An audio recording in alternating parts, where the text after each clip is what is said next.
we have a word that we can speak, if we have a song that we can sing, a visit that we can extend, or a gift that we can give, could be a listening ear that we can spare, or a smile that we can spread, something to brighten the moment and make a change. Maybe we can fill the void, maybe we can change somebody's world, maybe we can be the one, maybe we can, maybe we can, maybe we can heal the hearts, maybe we can help to stop the earth, maybe we can be the light that brightens someone's night.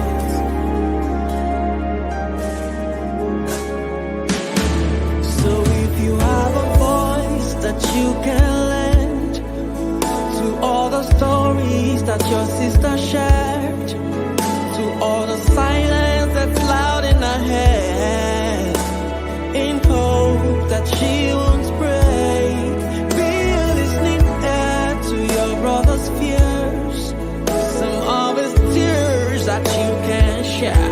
Hey, something to lighten his burden and hold his hand. Maybe we can feel a void. We can fill a void. Maybe we can change somebody's world. We can be the chosen one.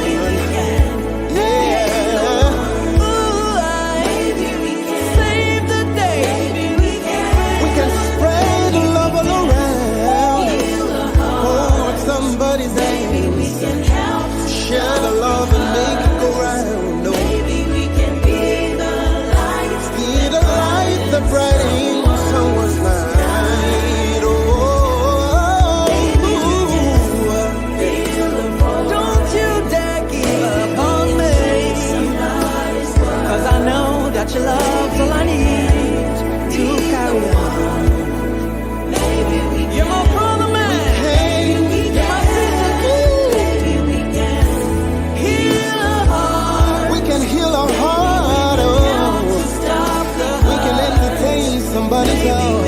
be the light. The light that brightens someone's night. Yeah. Oh my, how better it will be. We all need somebody. Can you sing that? How better it will be when we hold each other's hands. Yeah. When we hold our brother's hands. When we lift each other up with a smile, with a smile, with a smile. When we're kinda with our words, so we will never leave. You and I, hand in hand, reaching out. Little seeds of mercy, little seeds of kindness. Maybe we can change somebody's world. How lovely it will be.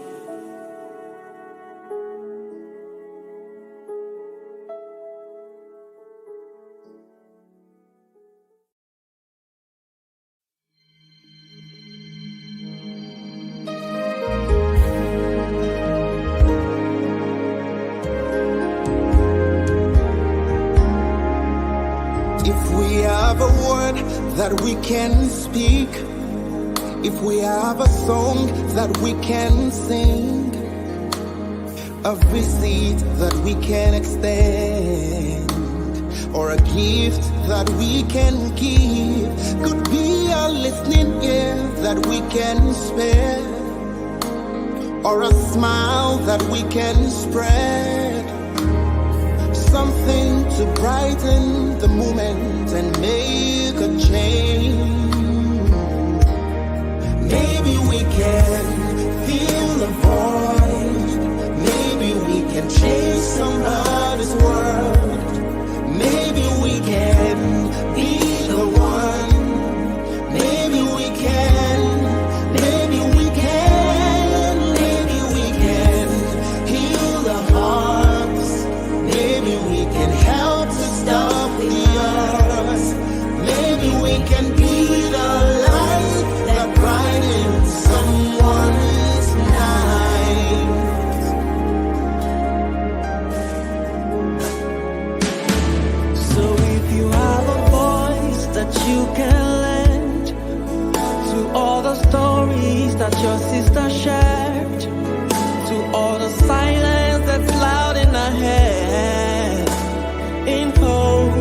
she won't break. Be a listening ear to your brother's fears. Some of his tears that you can share. Hey, something to lighten his burden and hold his hands. Maybe we can feel a void. We can feel a void. Maybe we can change somebody's world. We can be the chosen one.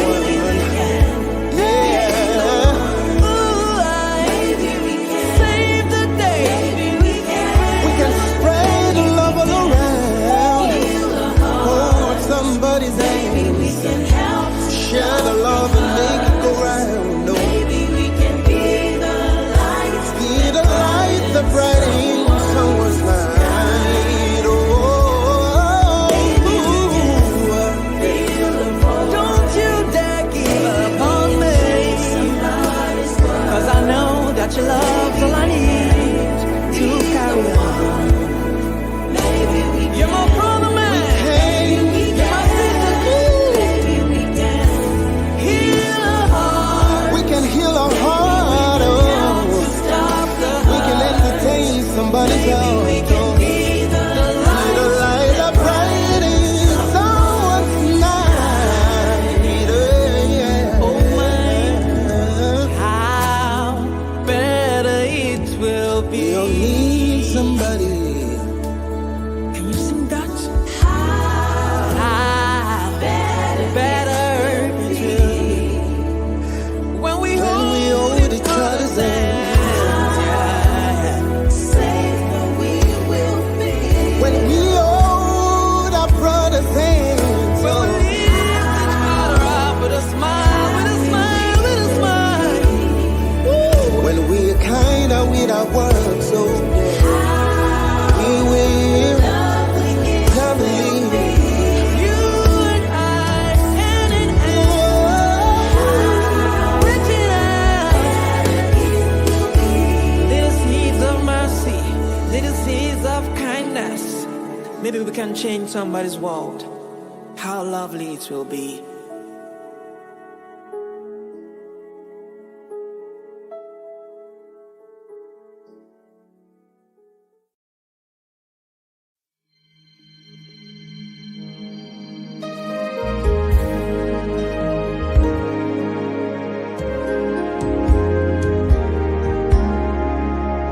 If we have a word that we can speak, if we have a song that we can sing, a visit that we can extend, or a gift that we can give, could be a listening ear that we can spare, or a smile that we can spread. Something to brighten the moment and make a change. Maybe we can fill the void. Maybe we can change somebody's world. Maybe we can be the one. Maybe we can. Maybe we can. Maybe we can heal the hearts. Maybe we can help to stop the earth. Maybe we can be the light that brightens someone's night.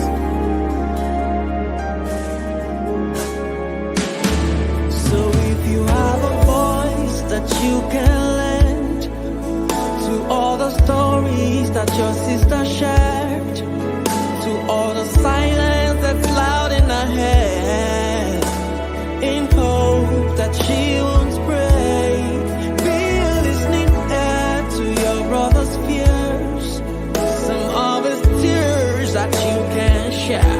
Hey, something to lighten his burden and hold his hands. Maybe we can feel a void. We can fill a void. Maybe we can change somebody's world. We can be the chosen one.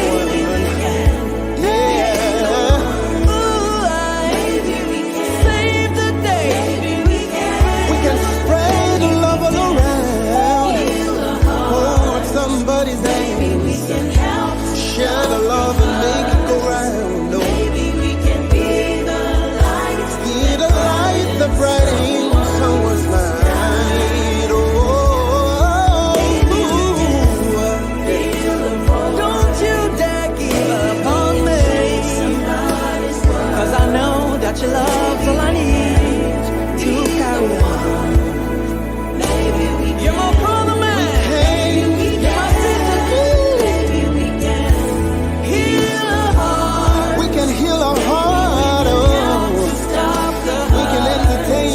somebody's heart. We can be the light that brightens someone's night.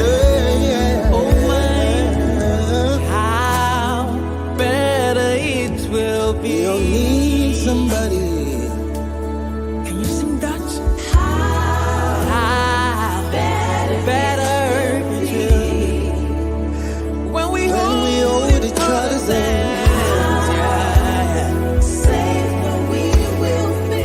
When we hold our brother's hands. When we lift each other up with a smile, with a smile, with a smile. When we're kinder with our words, so we will love you. You and I, hand in hand, reaching out. Little seeds of mercy, little seeds of kindness. Maybe we can change somebody's world. How lovely it will be.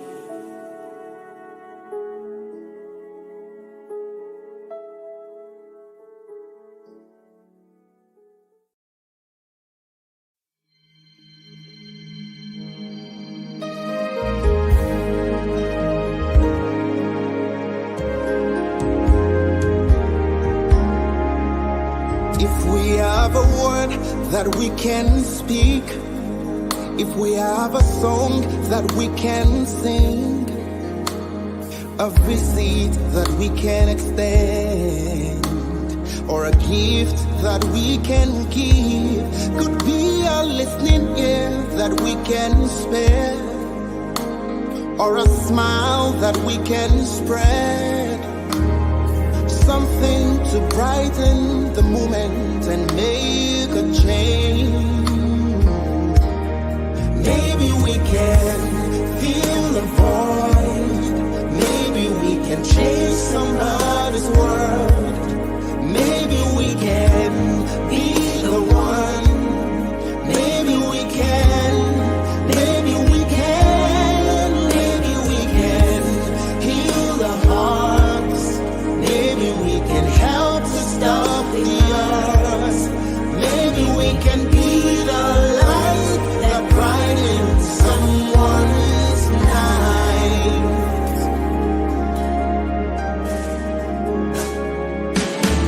So if you have a voice that you can lend to all the stories that your sister shared, to all the silence that's loud in her head, in hope that she won't break, be a listening ear to your brother's fears, some of his tears that you can share.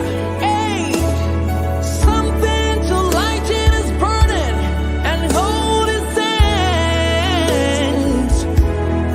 Maybe we can feel a void. We can fill the void. Maybe we can change somebody's world. We can be the chosen one. Maybe we can. Yeah. Maybe we can save the day.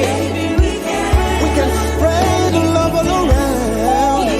Hold somebody's hand. We can help. Share the love and make it go round. No. Maybe we can be the light. Be the light that brightens someone's night. Oh.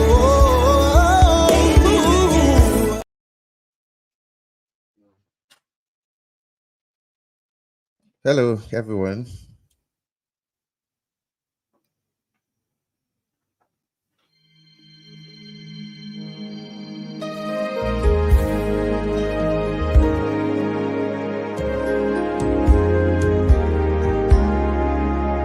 If we have a word that we can speak, if we have a song that we can sing, a good morning, good morning, good morning. It's so good to be here. To be here and to be doing this. So I can see that a few people have joined, and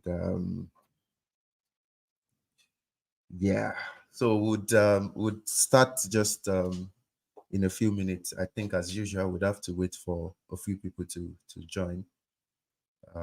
We're just about 9 people here yet, and I know there are a lot more people that are coming up.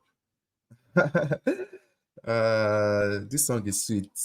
Let's enjoy some more. Yeah, I'm going to play the song for a bit more while we wait for people, anyways. So just enjoy the song. Just relax and settle into the day. Yeah, it's mental health, so no stress. Don't stress yourself. Don't worry yourself. We're just going to take it. We're going to take it bit by bit. I'm going to be as simple as paced as possible. So it's going to be a good time. And if you have to do some other things, you could just put the audio playing so that you could just hear, what is going on. But I assure you, it's going to be a great time. So I'm going to come back while I wait for a few people to join. I'll bring the song back up. I'll bring the song back up, and yes, so that we'll just wait for people. All right, thank you guys. I'll be back. Good morning, and thank you for coming.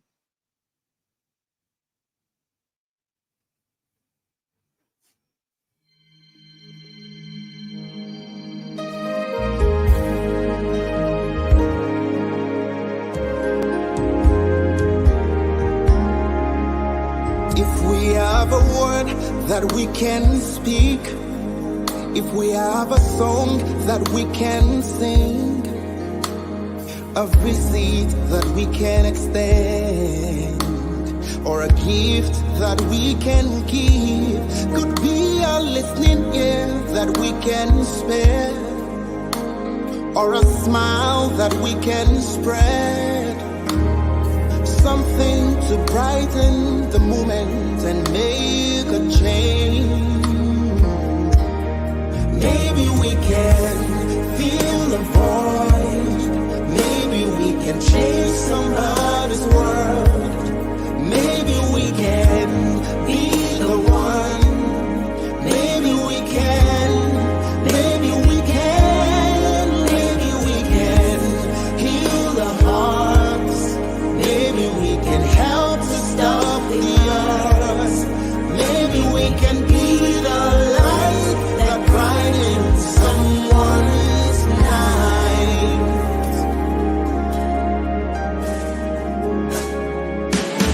So if you have a voice that you can lend to all the stories that your sister shared, to all the silence that's loud in her head, in hope that she won't break, be a listening ear to your brother's fears, some of his tears that you can share.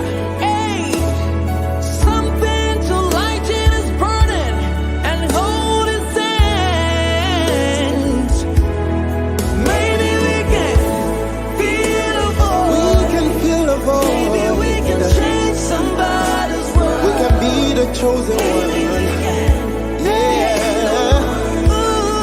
Maybe we can save the day. Maybe we We can spread the love all around. Hold somebody's hand. can help. Share the love and make it go round. No. Maybe we can be the light. Be the light that brightens someone's light. Oh, Don't you dare give up on me, 'cause I know that your love's all I need to carry on. You're my brother, man. hey, You're my sister, too. Heal a heart. we can heal our heart. Oh, Stop the we can entertain somebody's love. be the light. The light that brightens someone's night. Yeah. Oh my, how better it will be. You'll need somebody. Can you sing that? How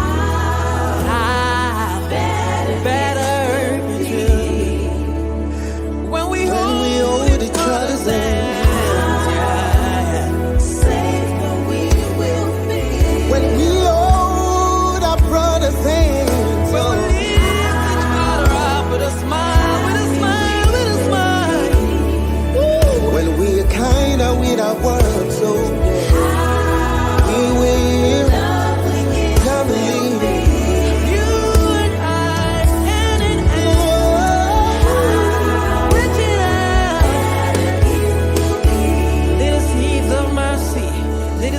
of kindness, maybe we can change somebody's world. How lovely it will be.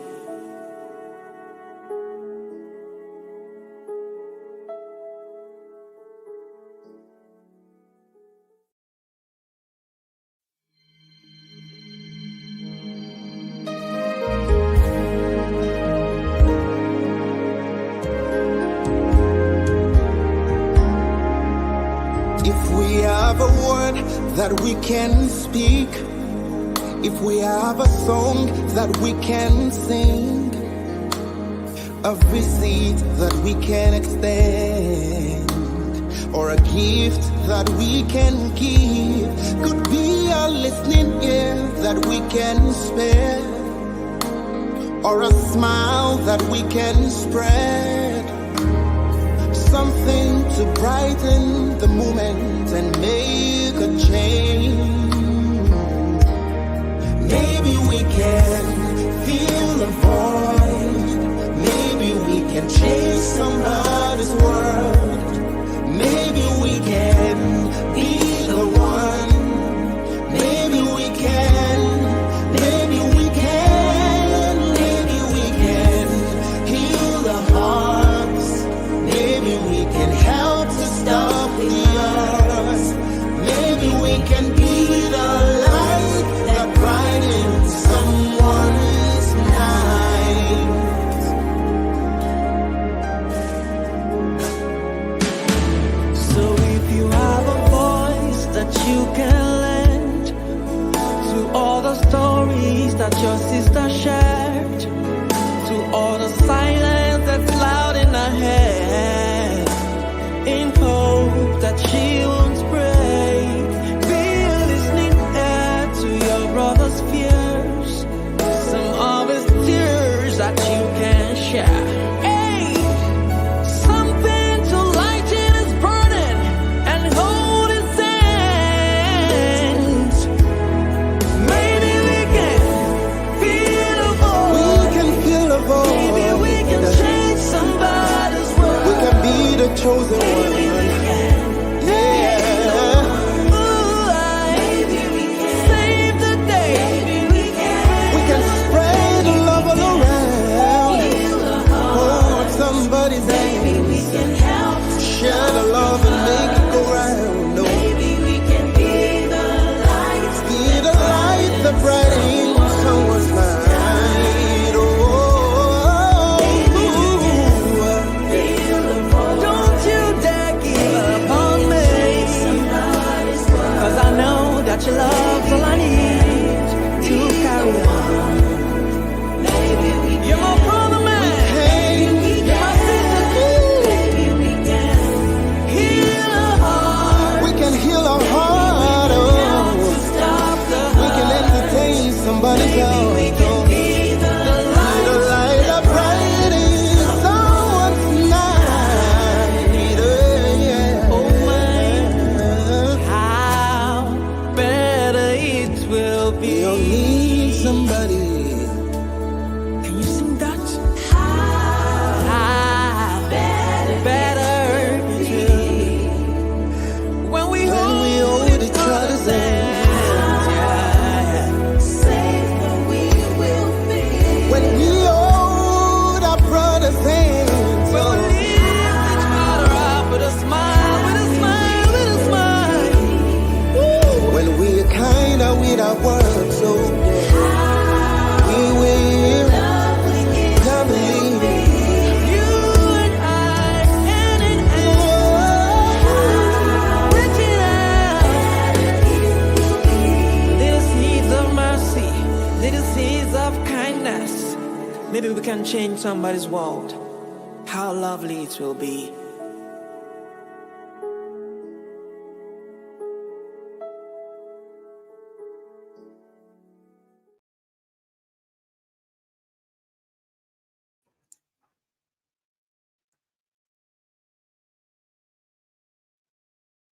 So hello, good morning. Welcome to Mental Health Strategy for 2024. This is ImisiOluwa. Yes, yes, yes, yes. I think that we have a bit of people now, and we can start.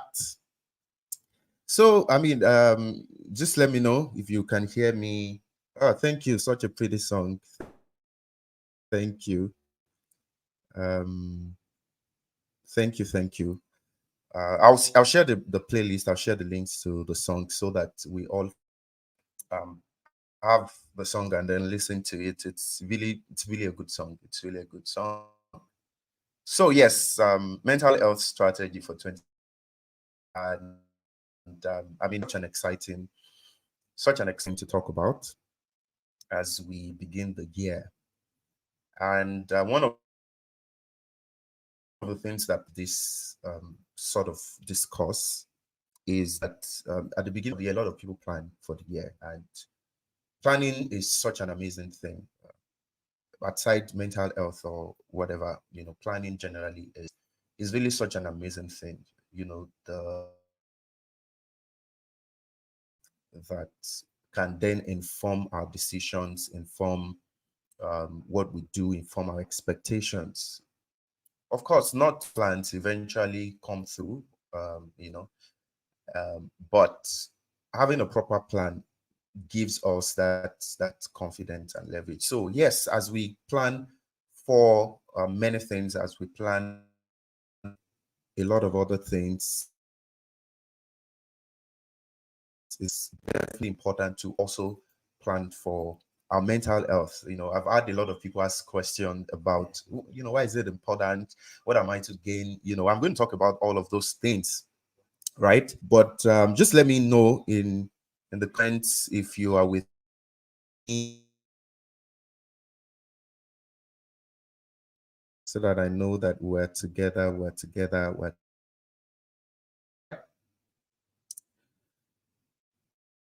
So you just put up my slides so that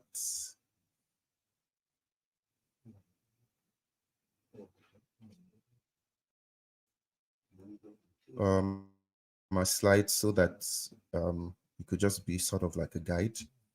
Um, Sort of like a guide. Yeah.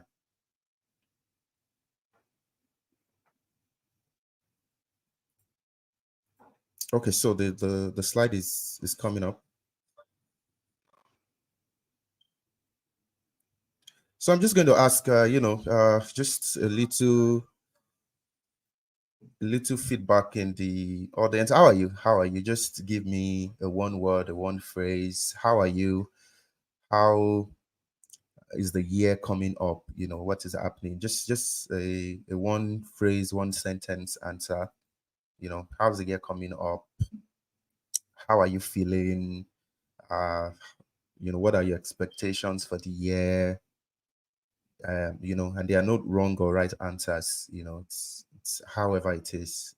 So for me, my year is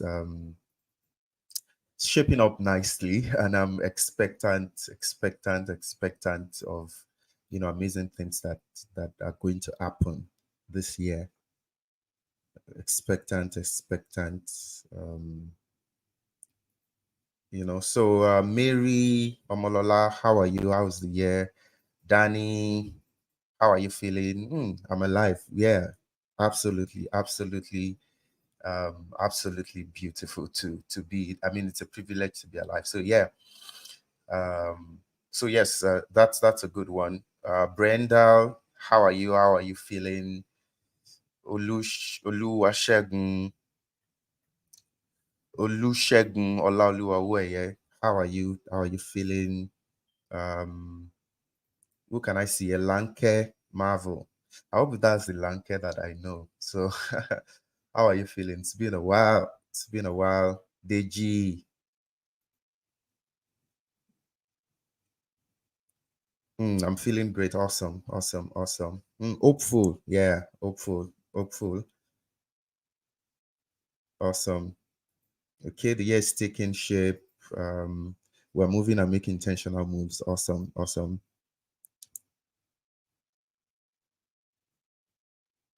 awesome.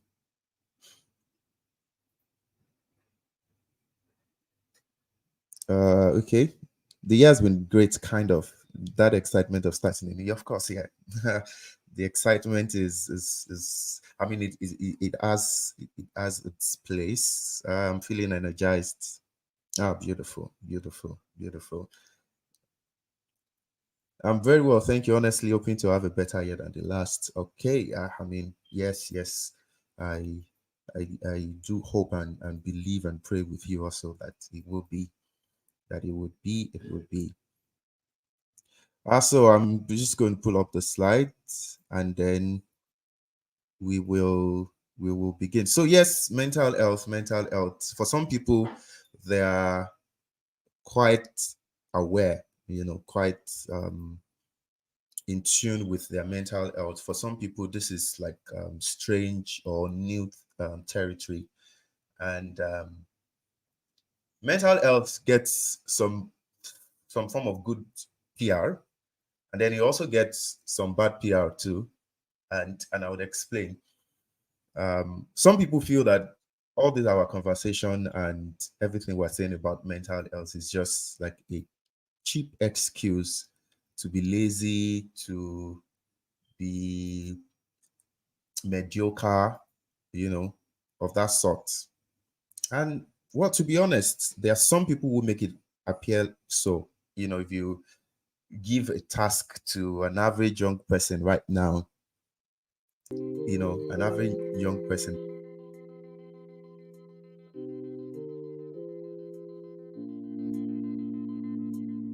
my mental health,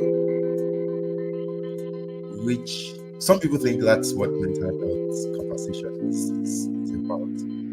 Some people, uh, in situations where they should show up and do stuff, and they're like, "Oh, my mental health, my mental health." So, but there's that part of it, but it's a lot more than that. It's a lot more than that. In fact, it's contrary to that, it's a whole lot of different things which we're going to talk about today, and then we'll talk about how you can create a plan that works for you for your mental health.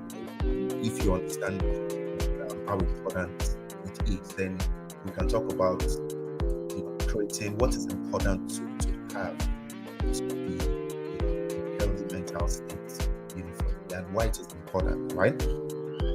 And why it is important. So, we're going to just get right into it. So yes, mental health strategy for 2024. Mental health strategy for 2024.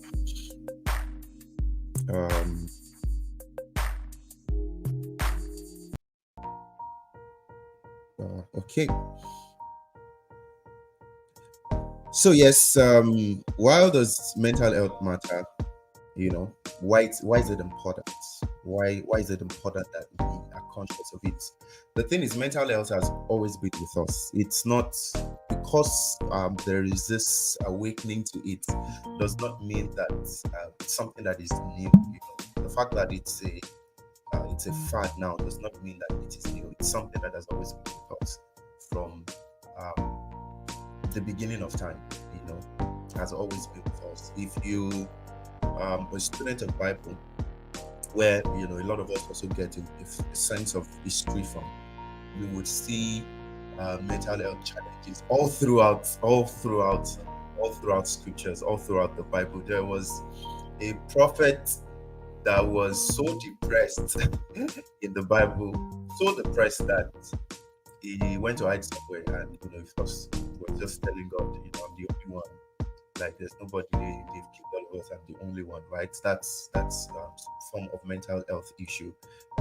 Several times the Bible would say, fear not. The Bible would say, be anxious for nothing. It tells you that this sort of thing, underlines God understands of has a knowledge of how we may be affected by these things. Of course, I've had conversations with Christians who say, a Christian does not need therapy, a Christian does not need all this mental health thing. Okay. How is it now? How is the background music? Is it still overshadowing, or is it balanced?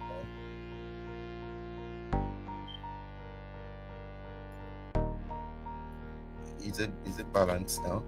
Okay, so I'll just wait for that feedback. So I mean, a lot of Christians, um who have conversations and claim that a Christian cannot be depressed, a Christian cannot be have anxiety and all of that. But I tell you, if a Christian cannot, the Bible would not address it.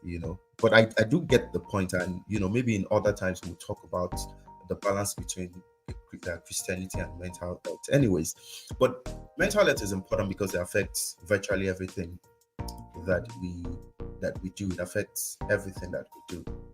Um, Many times we want to pride ourselves in being very logical beings. We want to pride ourselves in the fact that we make logical decisions, that we're very logical. We don't allow feelings, but we're actually um, more driven by our emotions and feelings that we admit. Our mind which is the seat of our emotion, is a very powerful one. And there's always that interplay.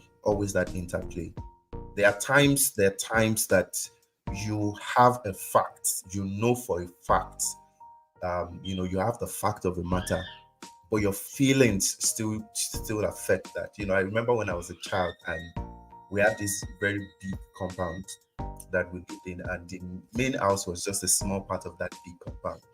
And then the compound is big, right? So the end of the compound is where the well in the house was. So there was a well, and beside the well there was a lot of banana trees, right? And if you've watched all the Nigerian movies and home videos, there was this knowledge that witches and wizards always meet by the banana tree, right? And as a child, especially when my parent or anyone says, okay, go and open the gate or go and fetch water at night, I was always so scared.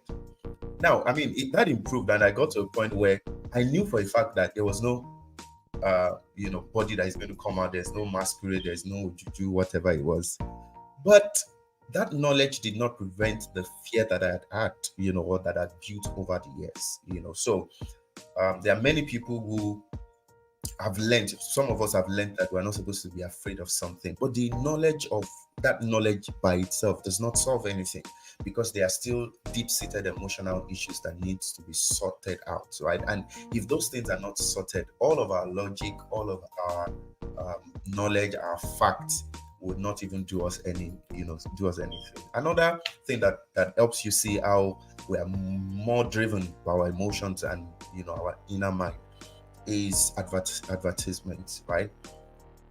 Many people think that they logically decide or logically buy products or logically subscribe to a brand, but all of advertising is emotional connection. In fact, the advertisers can predict that if they say something in a certain way, if they do something in a certain way, it will appeal to you and you will make a decision, right? Certain things are put in strategic places, and what you think you are making a logical decision is a programming that has been put in place, right? So I'm just saying this to say that our mental health matters a lot, and so it's not supposed to be a logic or versus emotion, or feelings versus fact. It's supposed to be leveraging our emotions to help us drive our logic, or leveraging or using our knowledge of logic to put our emotions in better place, right? As you learn about your emotions, as you learn about your feelings, it empowers you to make proper decisions, right? And as you're making decisions, you are making them from a place where your emotions are in alignment, right? So it's not a versus, it's a using or helping both to work together, right? So mental health is absolutely important. We're all affected by this. 40% of adults are affected. Mental illness affects up to 40% of adults globally, and the rate is becoming alarming. It is becoming widespread, and there are a lot of reasons for that. The world is changing. The way we live is changing, lifestyle is changing, expectations are changing, standard of living is changing. It's not as it used to be. And for example, we there used to be better food choices and options, than now. A lot of us are working the kind of work and jobs that we're doing right now, has its toll on us. I remember back then, I still met some of my grandparents, right? They wake up as early as 7 a.m., go to work, and by 11, 12, go to work, which is the farming anyways. Go to work, and by 11, 12, they are back home. Like, they are back home.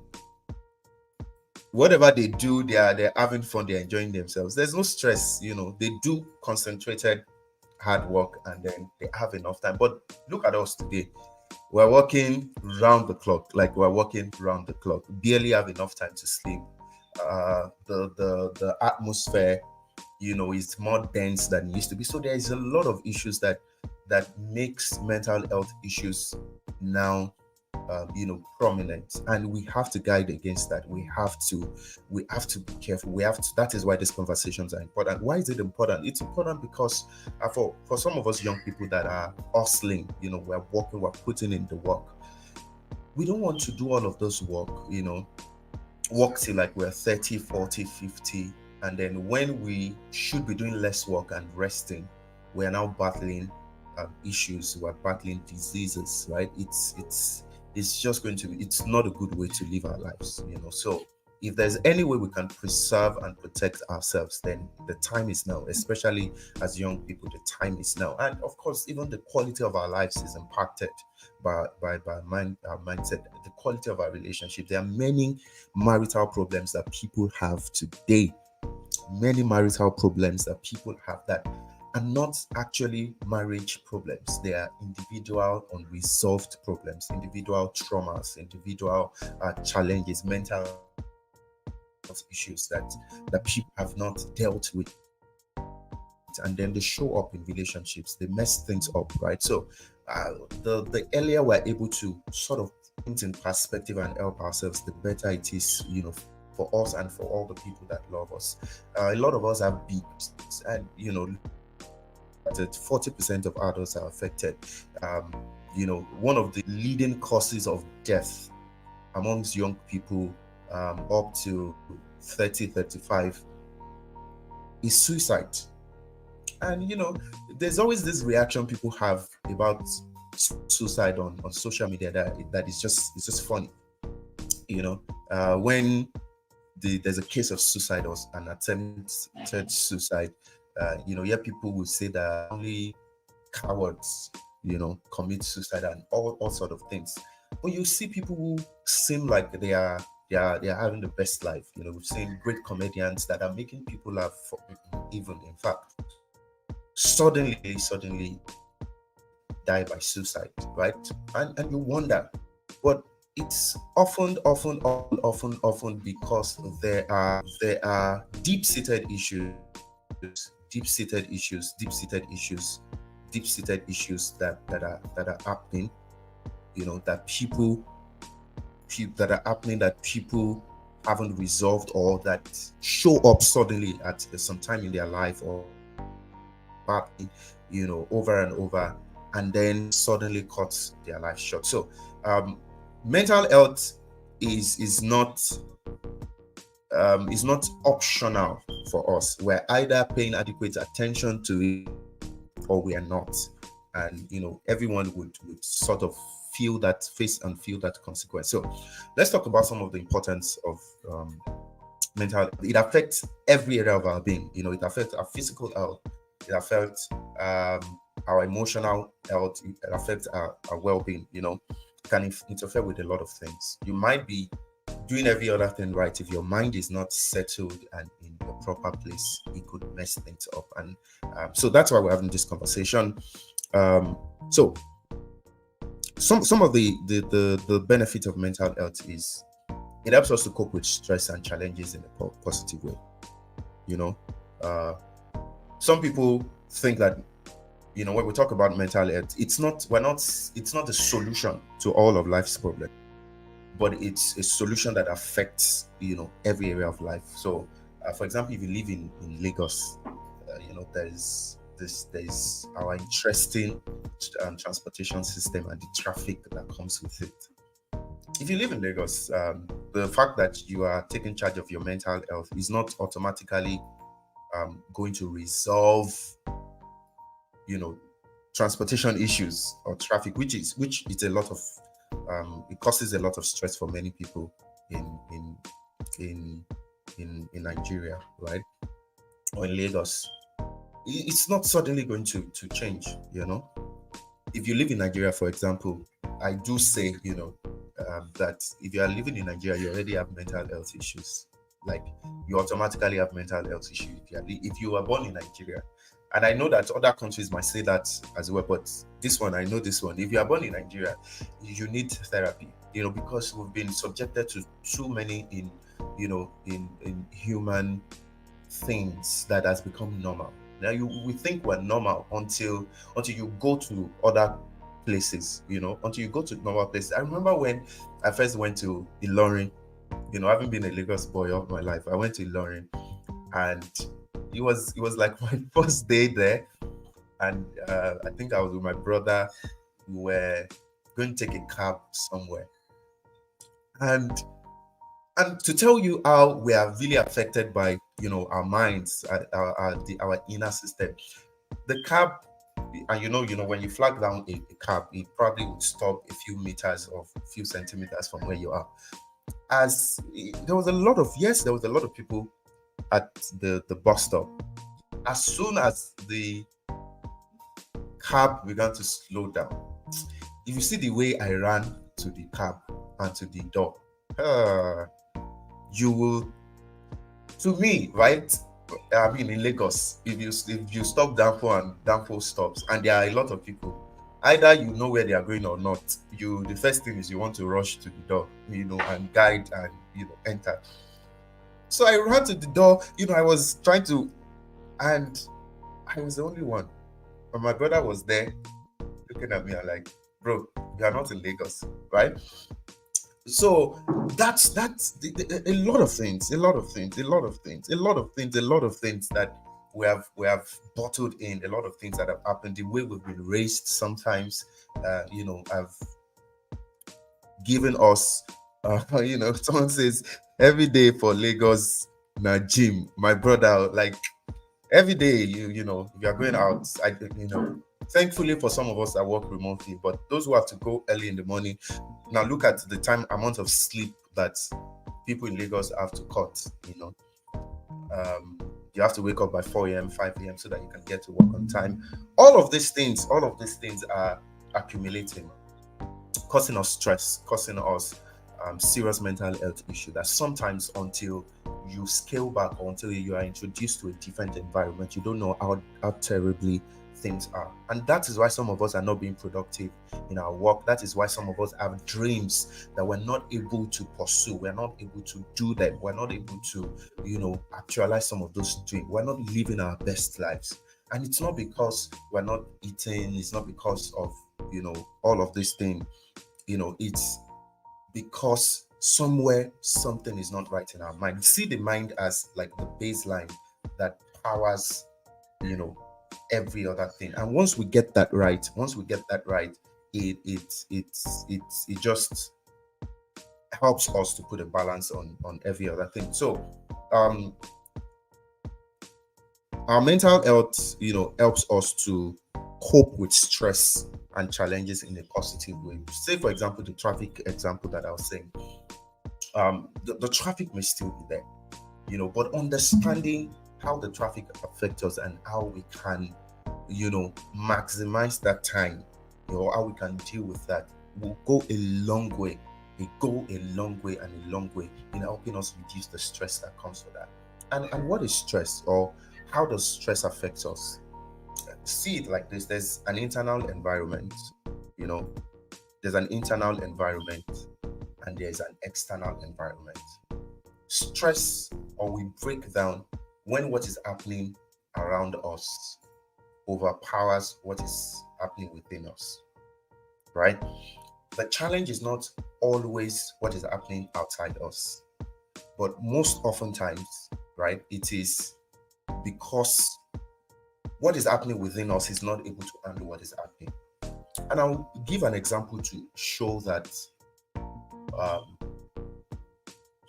the situation around us may not change, but what happens within us can decide or determine how those things affect us. So I always like to give this example. Say you went out in the morning, there's going to be traffic, but someone promised you that when you get home today, you are going to get a gift of, say, 5 million naira. So I want you to take some time to think about 5 million naira and think about what good it will do to you, right? So in fact, let me just ask you randomly, if you get 5 million naira today, what are some of the things you would do? So just put it in the chat. Let's just stop. I know that 5 million is chicken change to some people, so maybe your answer may be, I'll just dash the next person I see or something. But if you get 5 million naira today, what would you do with it? How useful will it be? Right, for me, it's going to be very, very, very, very, very, very useful. Very, very, very, very useful to me. All right. So now imagine that you go out today and someone promises that you would get 5 million naira if you come home today. That you get 5 million naira if you come home today. Someone says, first off, I know where this is going. Okay, so someone promises that you would get 5 million naira today. I can bet that most of us would not even know that we're in traffic. Or I can bet that let me paint the picture to be bigger. If you are going home now and the conductor, if you're in Lagos, you know conductor, right? If you're going home and the conductor refuses to give you your 50 naira change. See, on the day where that is your last card, or on the day where people have been annoying you since morning, you are temperamental, you are angry, and the conductor is holding your 50 naira. Sometimes it's not even because of the money, but you just be like, I will show you today, right? And I've seen this happen so many times in Lagos, where you are going on the streets, two people that don't know themselves will suddenly accidentally step on each other, and they will start a full-blown world war. Oh, like the day I saw it, I was shocked. Like, these people don't know themselves. Like, simply stepping on each other, just something that a simple I'm so sorry would have solved. And then you see, wait till they see, and then the person say, blah, before you know it, grown-up men have started exchanging blows. They've started exchanging hands.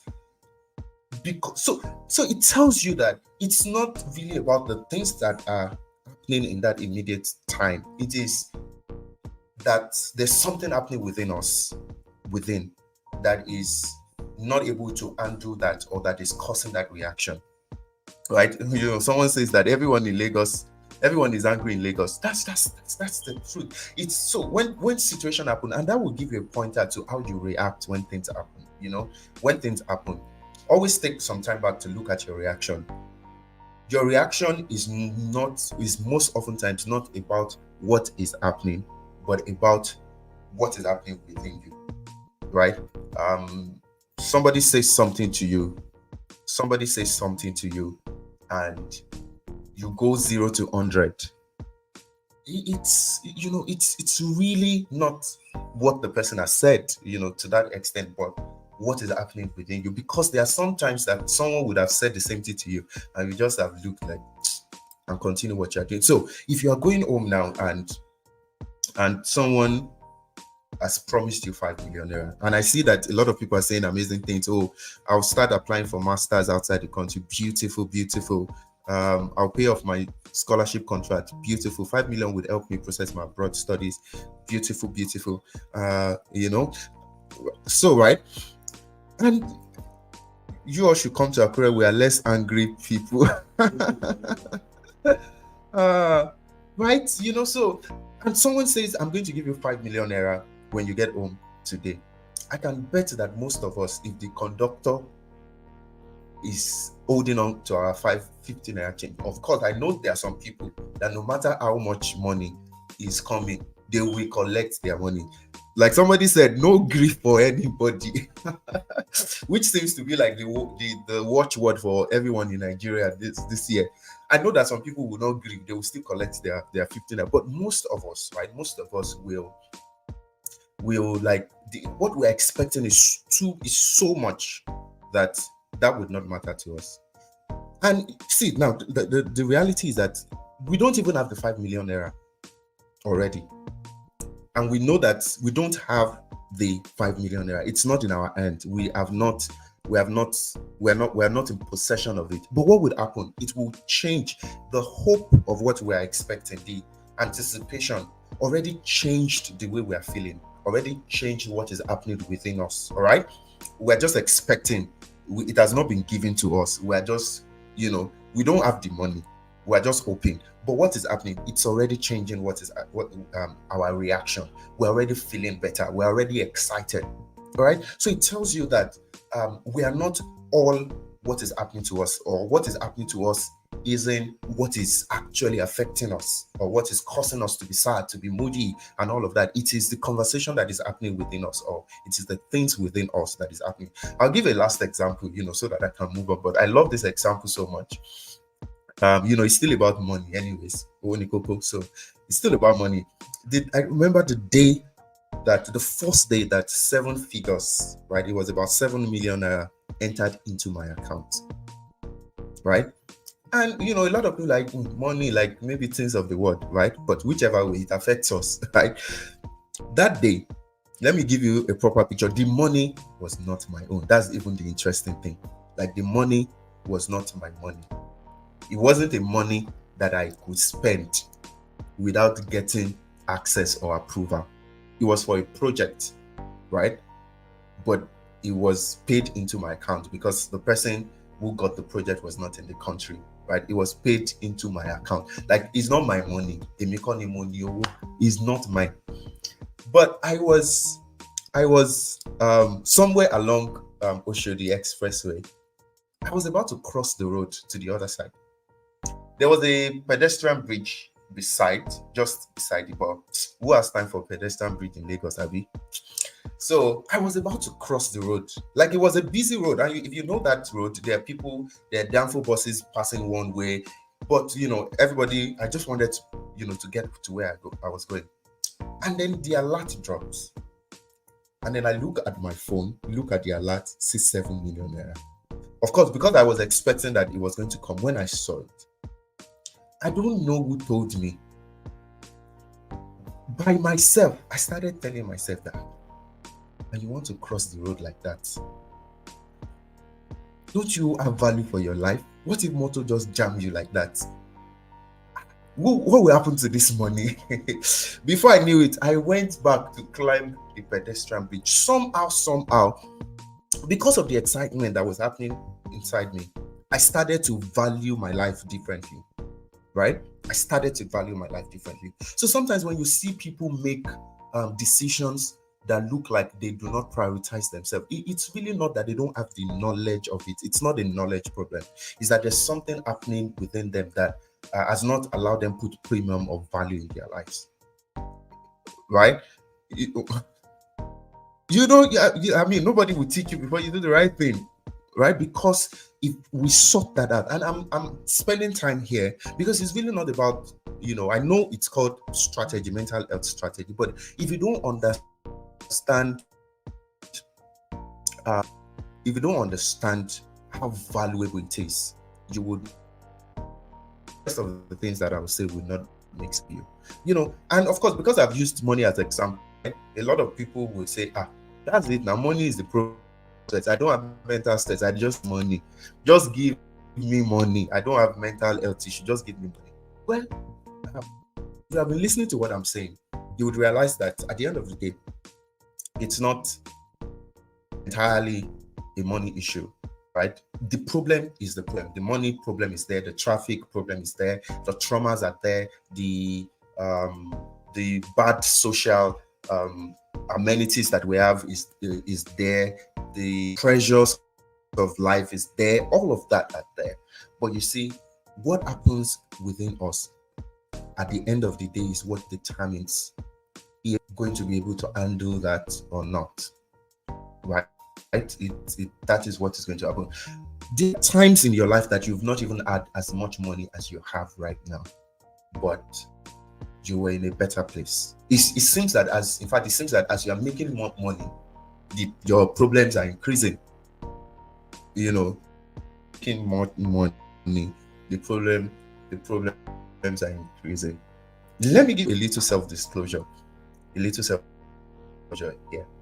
Before I moved into this apartment is like a 2-bedroom apartment that I share with my younger brother.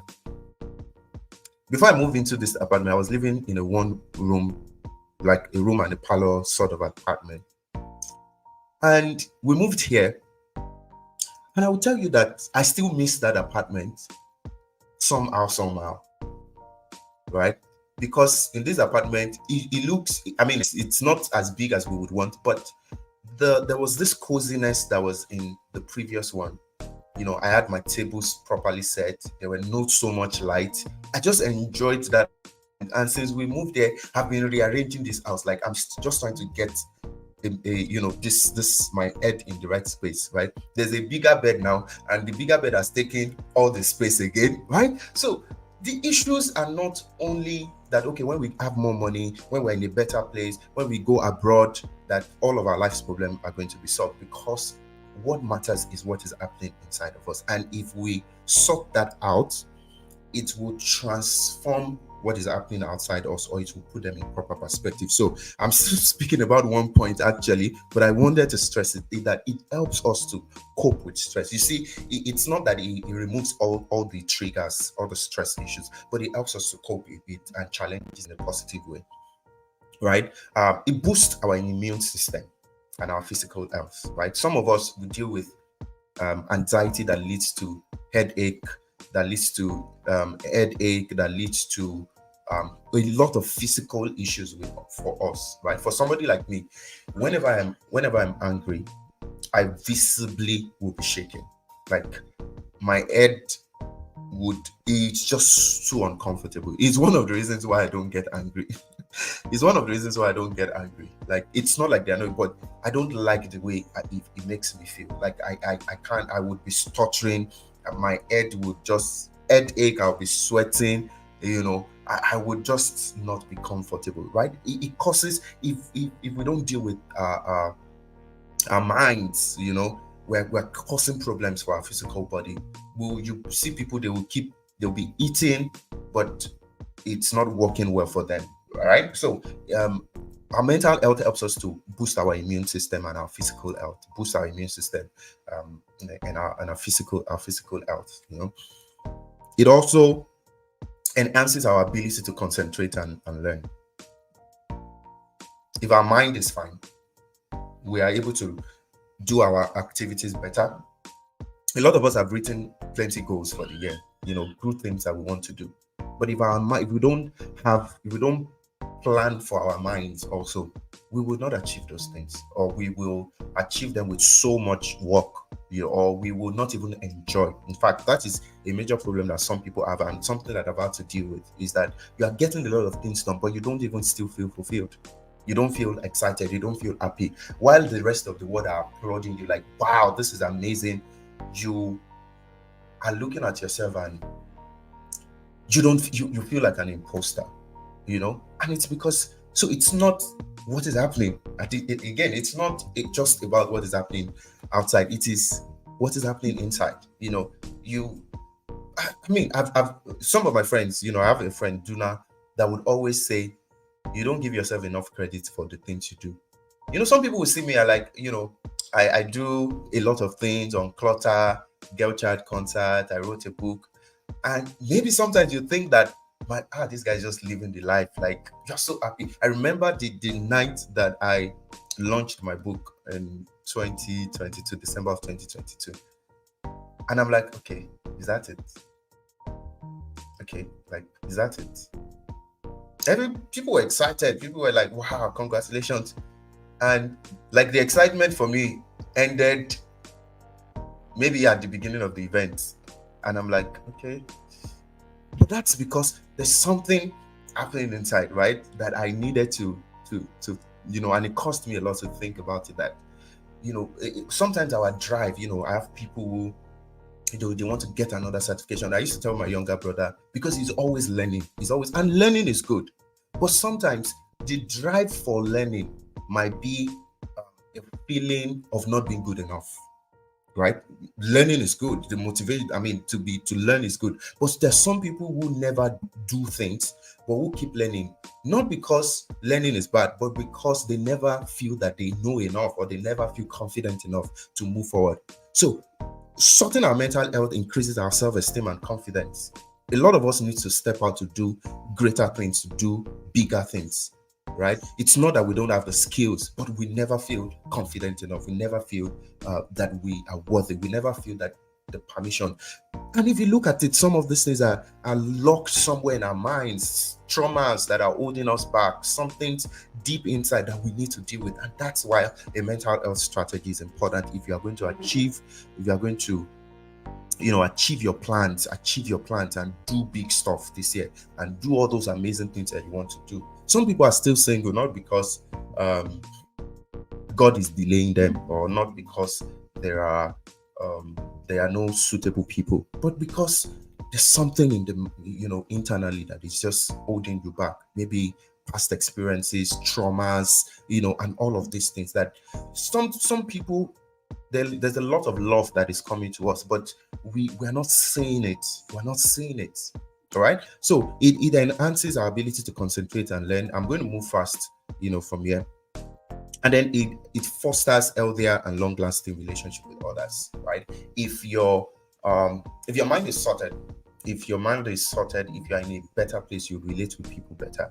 You love people better, and people love you, and you recognize it. There are people who feel alone, not because there are not people around them, but because internally they're not able to even recognize that. They're not able to see that. So it helps us to have better relationship with our spouses, with our friends. We're able to handle issues calmly. We don't allow little matters to degenerate into a lot of problems. We're able to see them for what they are. We're able to make mistakes and not define our entirety by those mistakes, which is something that causes people to enter into their own shell. You don't want to make mistakes. You don't want to do something that you're not proud of, and all of that, right? So it fosters healthy and long-lasting relationship. It gives us a sense of purpose and a meaning in life, if everything internally is sorted. So let's talk about some of the things that we can begin to do now that we know how important it is. Right now that we know how it affects us, we don't need to talk about what are the things we need to do. What are the things we need to do that will help us, right? And what the thing about having a strategy is that it helps us to be intentional. Now that we're talking about strategy, for you to be in this life means that you have thought about it. There's some intentionality about it, right? Maybe before now you've not even thought about, okay, how do I want to take care of my mental health this year? You've not written plans, you've not written goals for that, but right now you're here because you want to play the strategy. It causes you to be intentional, and being intentional means something you have to sit down to do, right? It's something you have to take time to examine, right? Oh, so, okay, someone's message just came. We have to take time to think about it. it causes us to be intentional. A strategy helps you to think through your mental health. Now you are thinking through it. Okay, where am I? Right? And we're going to talk about the steps, right? And then it's personal.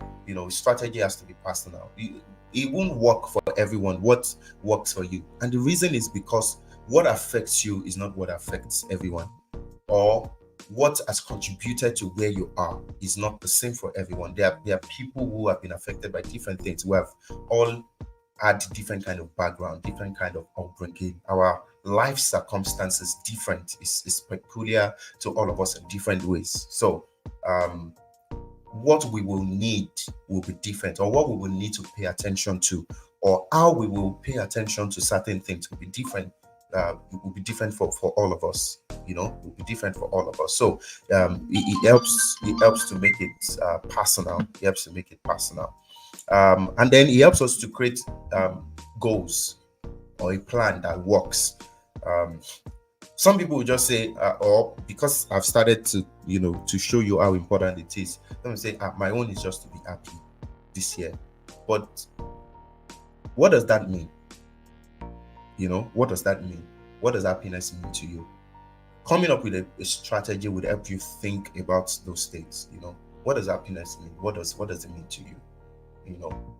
My goal today is I don't want to be anxious. What does that mean? How would you know that you are not? So that's why writing a strategy is important, right? So I'll go to what I think is the first and most profound thing for us to do in this journey, and that is the entirety of reflection, self-awareness, meditation, and mindfulness. They all are similar, similar things. And that's the starting point, really. Why is it the starting point? Because you need to know where you are to even know what you improve on. Some of us have been battling with anxiety for many years, but we don't even understand why. Without understanding why you act the way you act, or why you react the way you react, you are not even able to solve the problem. You are not able to make changes. I'll give an example. Sometime this year, I realized that mostly on Tuesdays and Wednesdays, I get easily irritated. How did I know? It's possibly because I practice mindfulness. I pay attention to what is happening in my mind. So I observed, I pay attention to my behaviors, my reactions. I ask myself questions. Why did you say that? Why did you react that way? Or why did you feel that way? When that person said something. I do not deny what I feel, right?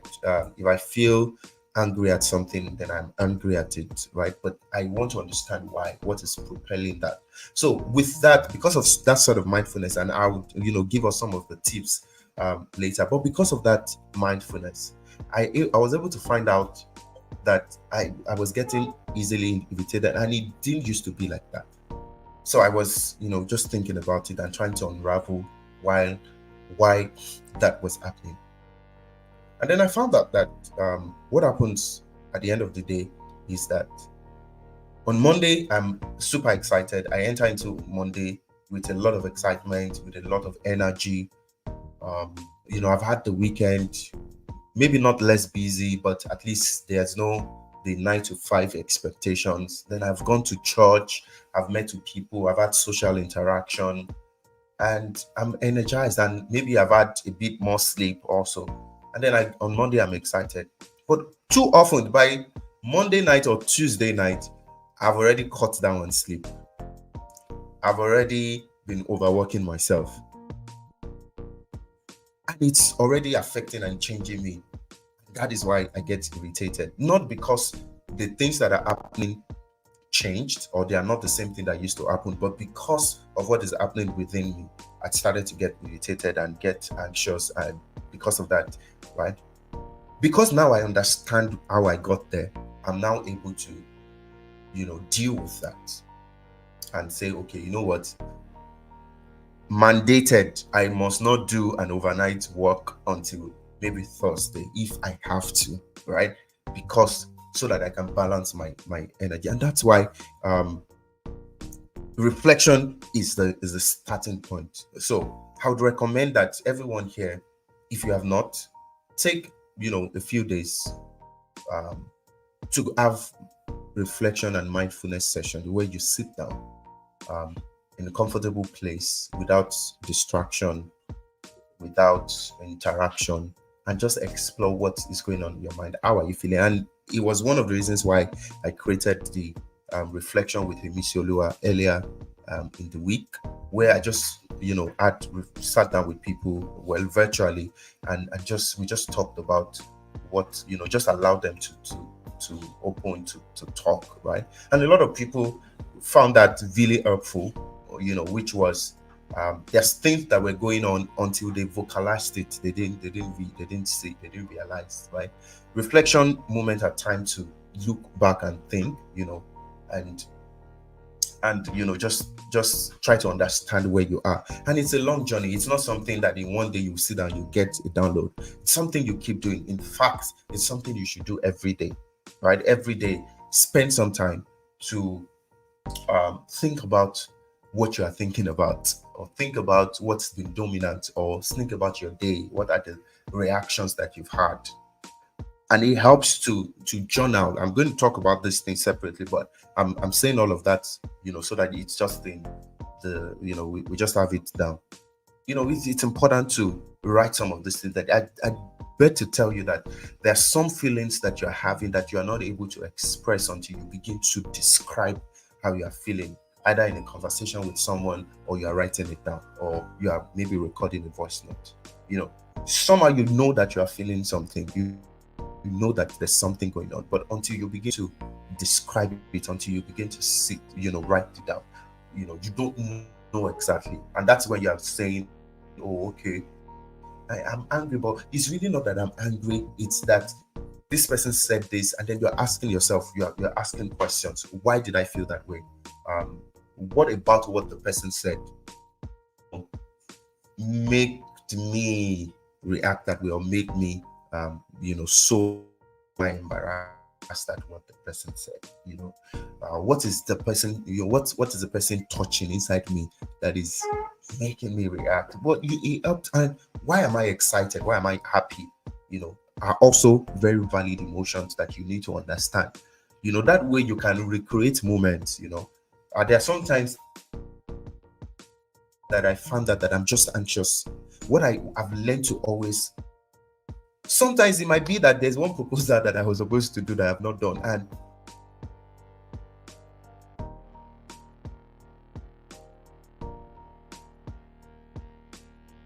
found that it's this thing.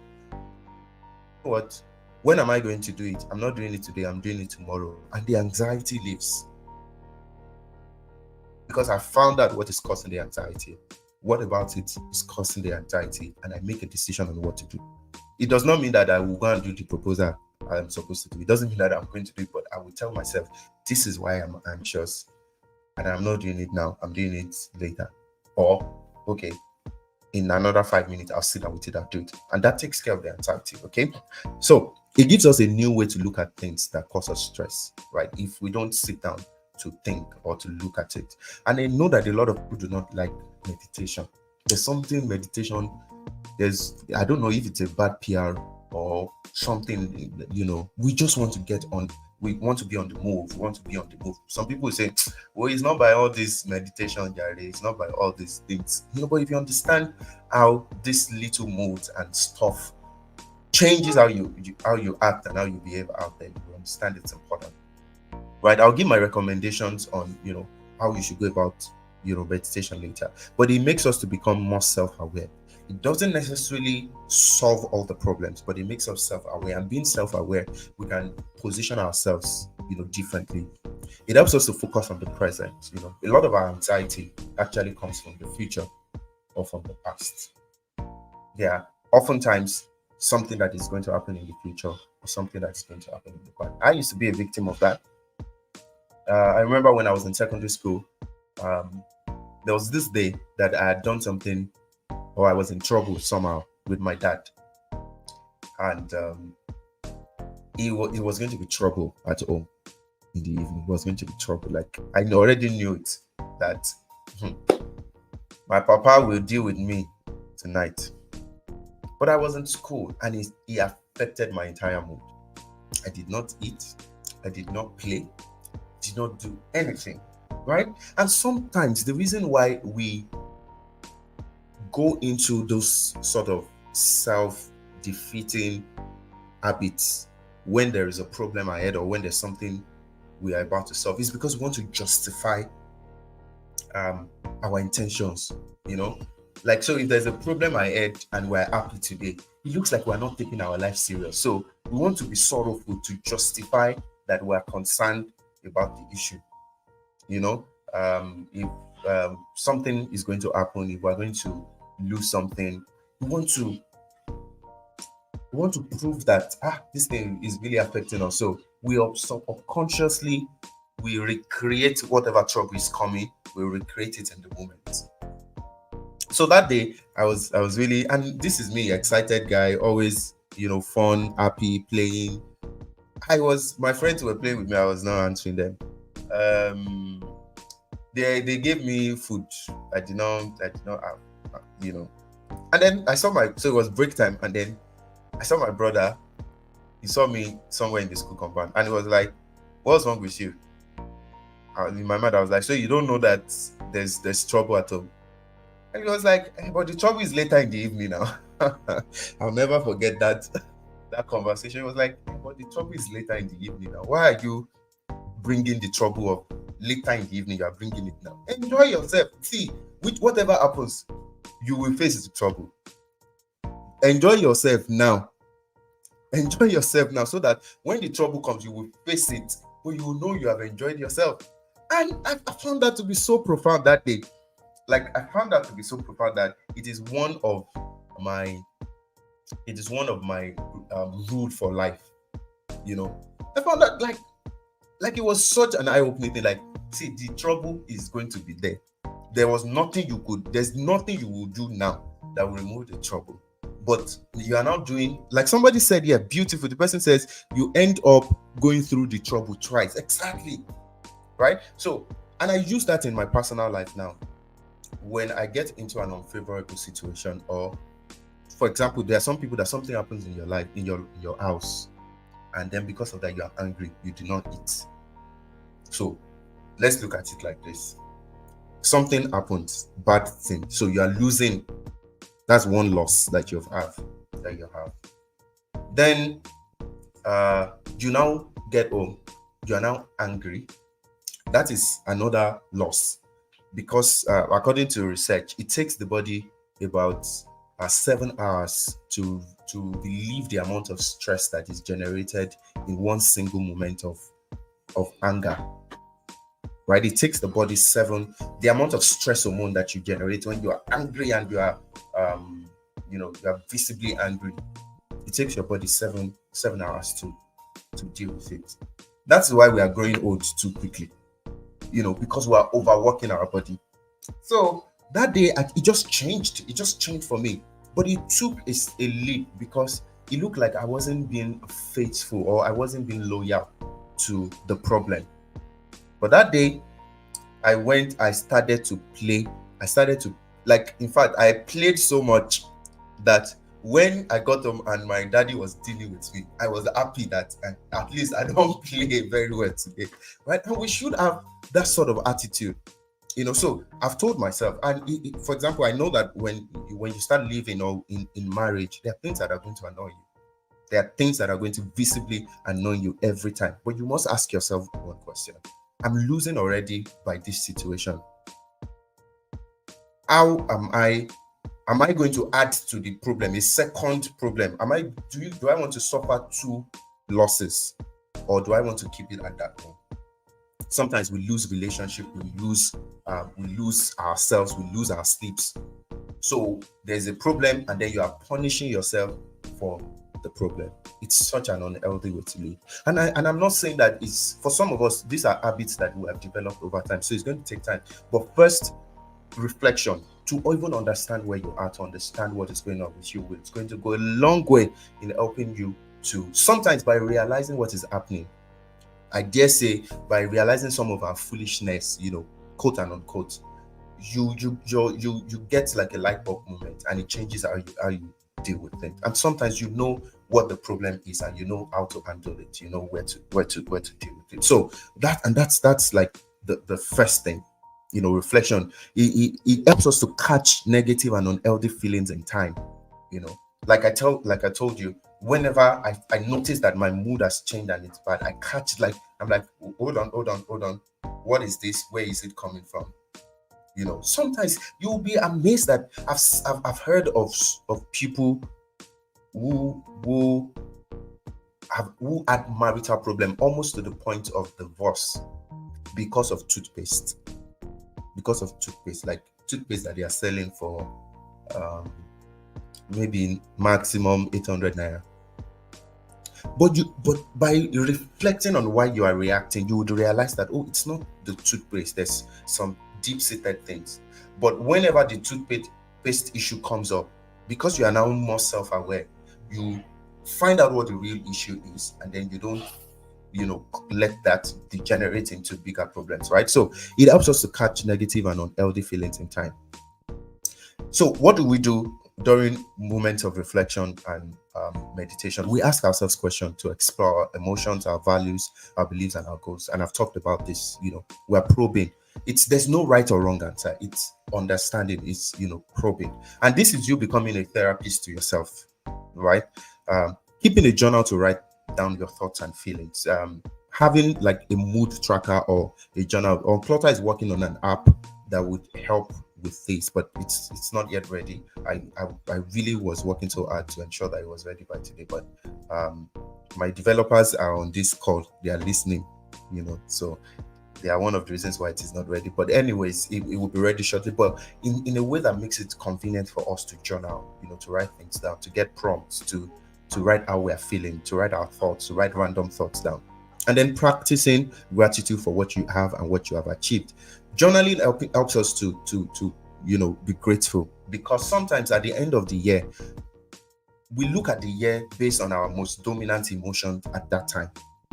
Many times, maybe you may have had a great year, but December something happens and then it spoils the rest of the year.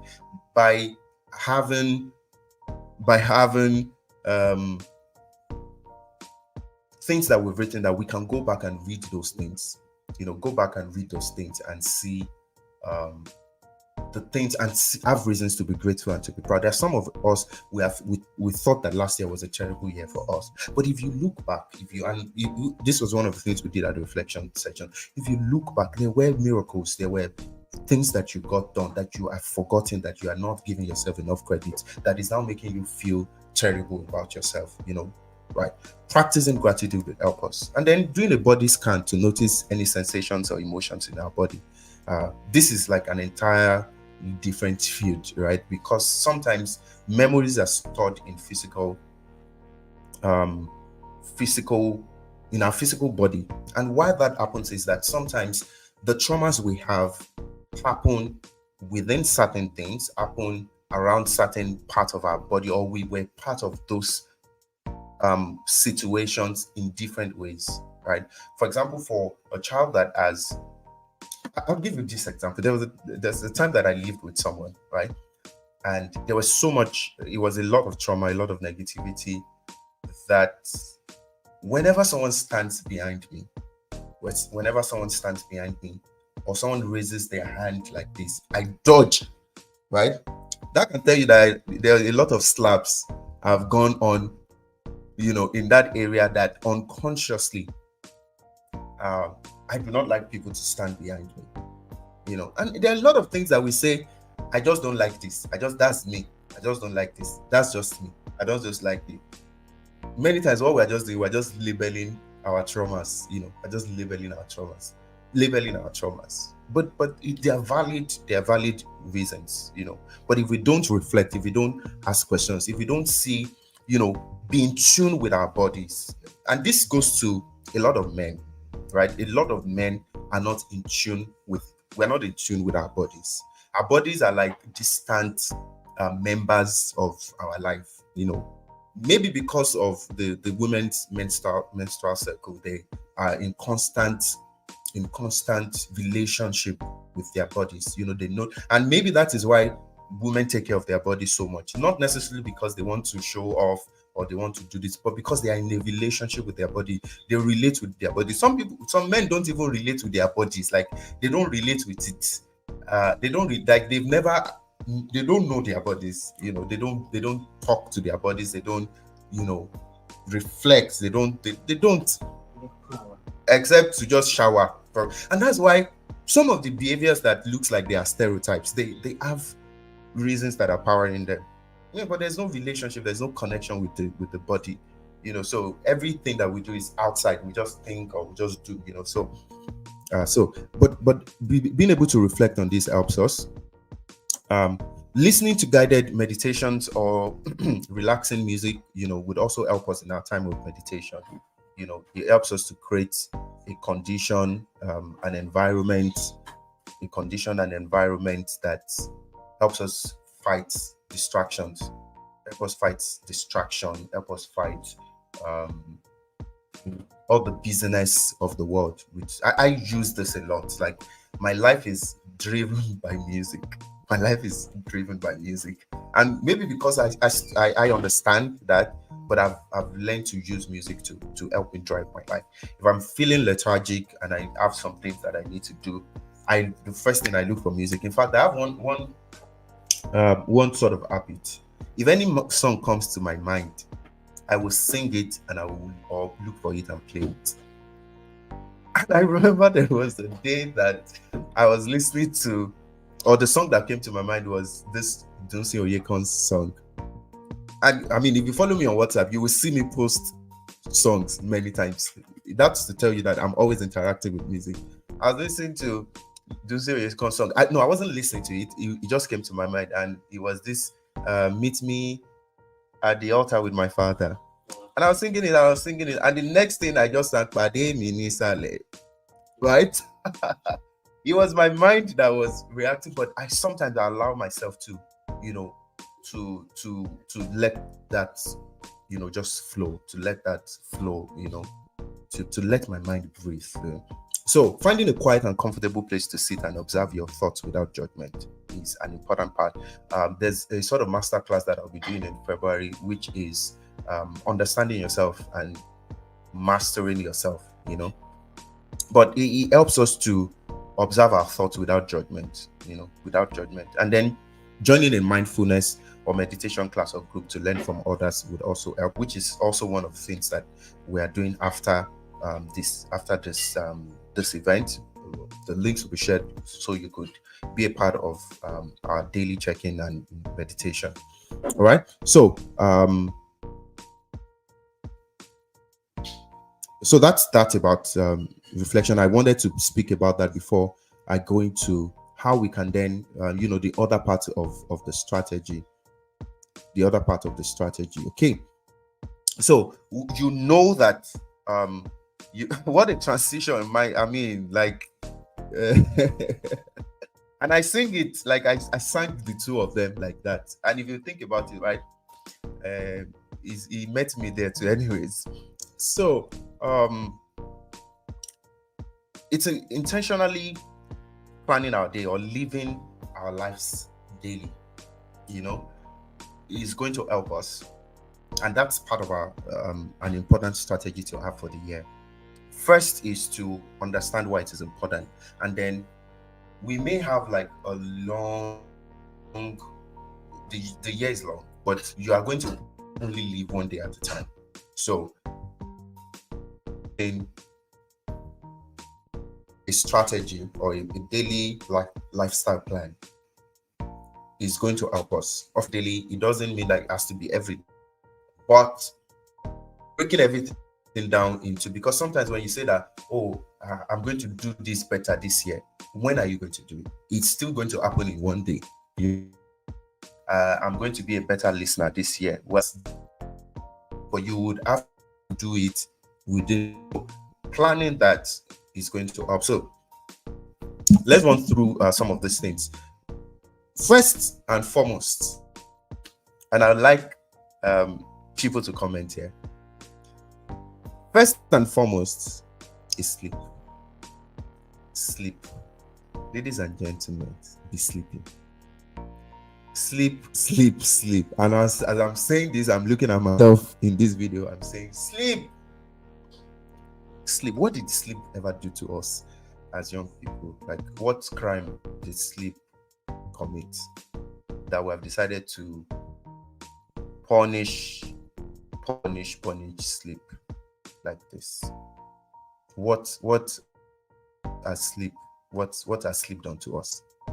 On behalf of myself and everyone, I apologize on behalf of sleep. Let's forgive sleep. Let's embrace sleep. Sleep is so important. So I want how long averagely do you sleep? I'm going to start with myself. How long averagely, on the average, do you sleep for? So I want you to put in the comment. Let's see, fellow sleep. I've improved a lot better. If I tell you how much I've improved to, well, if I'm actually doing better. But right now I at least get 6 hours of sleep, 5 to 6 hours of sleep. I at least, like, there are days that are better than that, but at least. Okay, someone says I like to sleep, but I don't get to sleep for a long time. Okay, 7 hours. That's good. Femi, 5 hours. 5 hours. Hey. Okay. Onyilola, how long do you sleep for? And I'm calling your name because I'm calling your name, right? Someone says 5 hours. I like to sleep, but I don't get to sleep for a long time. It has to be something you should think about, and that's why the reflection is important. You have to think about that, and then of course get help if help is needed. Damilola, 7 hours, good. Sheon, 7 hours. Peace says 5 hours, give or take.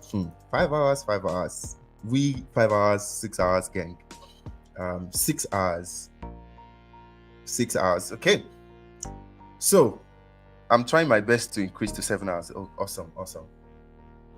6, 7 hours, awesome. But sleep, if I had morning, afternoon, and night sleep times together. Like morning, afternoon, and night sleep all together. So okay. You see, we all possibly have good enough reasons why our current schedule is like this, and there's no judgment to all of us.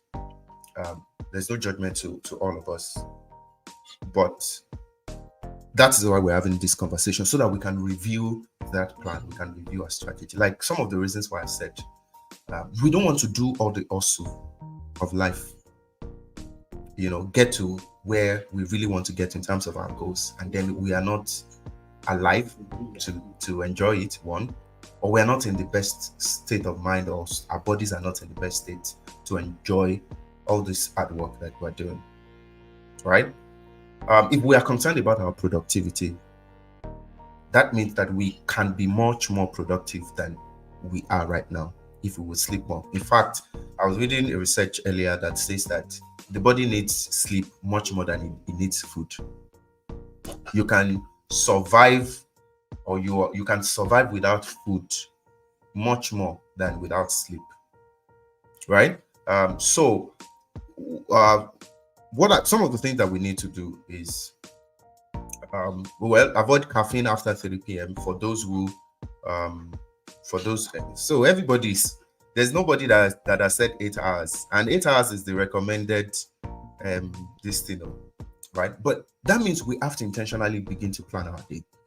You have to reflect and ask yourself, why am I not able to afford much more hours of sleep in a day? What are the things that are changing? And to be very honest, if we look at it critically, we will realize that we can actually create time to sleep. Or if we realize that sleep is no longer a reward for work, but a driver for work. Some of us here, if we don't have internet, we will look for internet to ensure that we work. Some of us, if we have not eaten, we will look for food so that we're able to do the work. It's the same thing for sleep. See sleep as a tool for you to get your work done. So if you are creating your project, if you are creating your plan, sleep has to be part of that plan.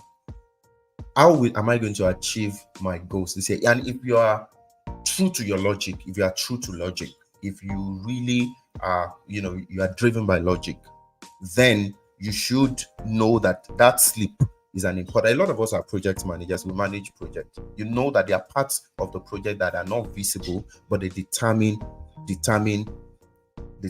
how you get all the other things done. Sleep is one of those things. Your personal project or your daily project. So we have to redesign our days. And for some people, you probably do social media for like 3 hours a day.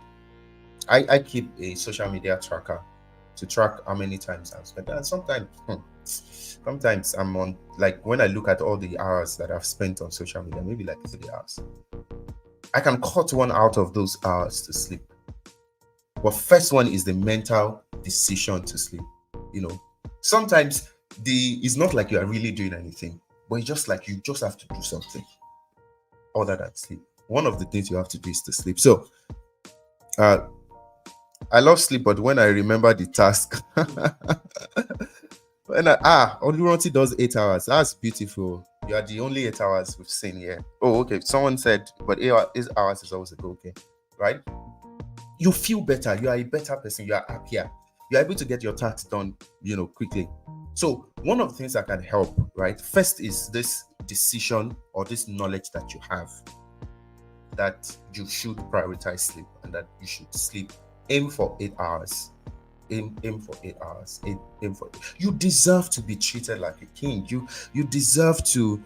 Capitalism not great. I'm a night person, but I have to be at work during the day, so I sleep when I can.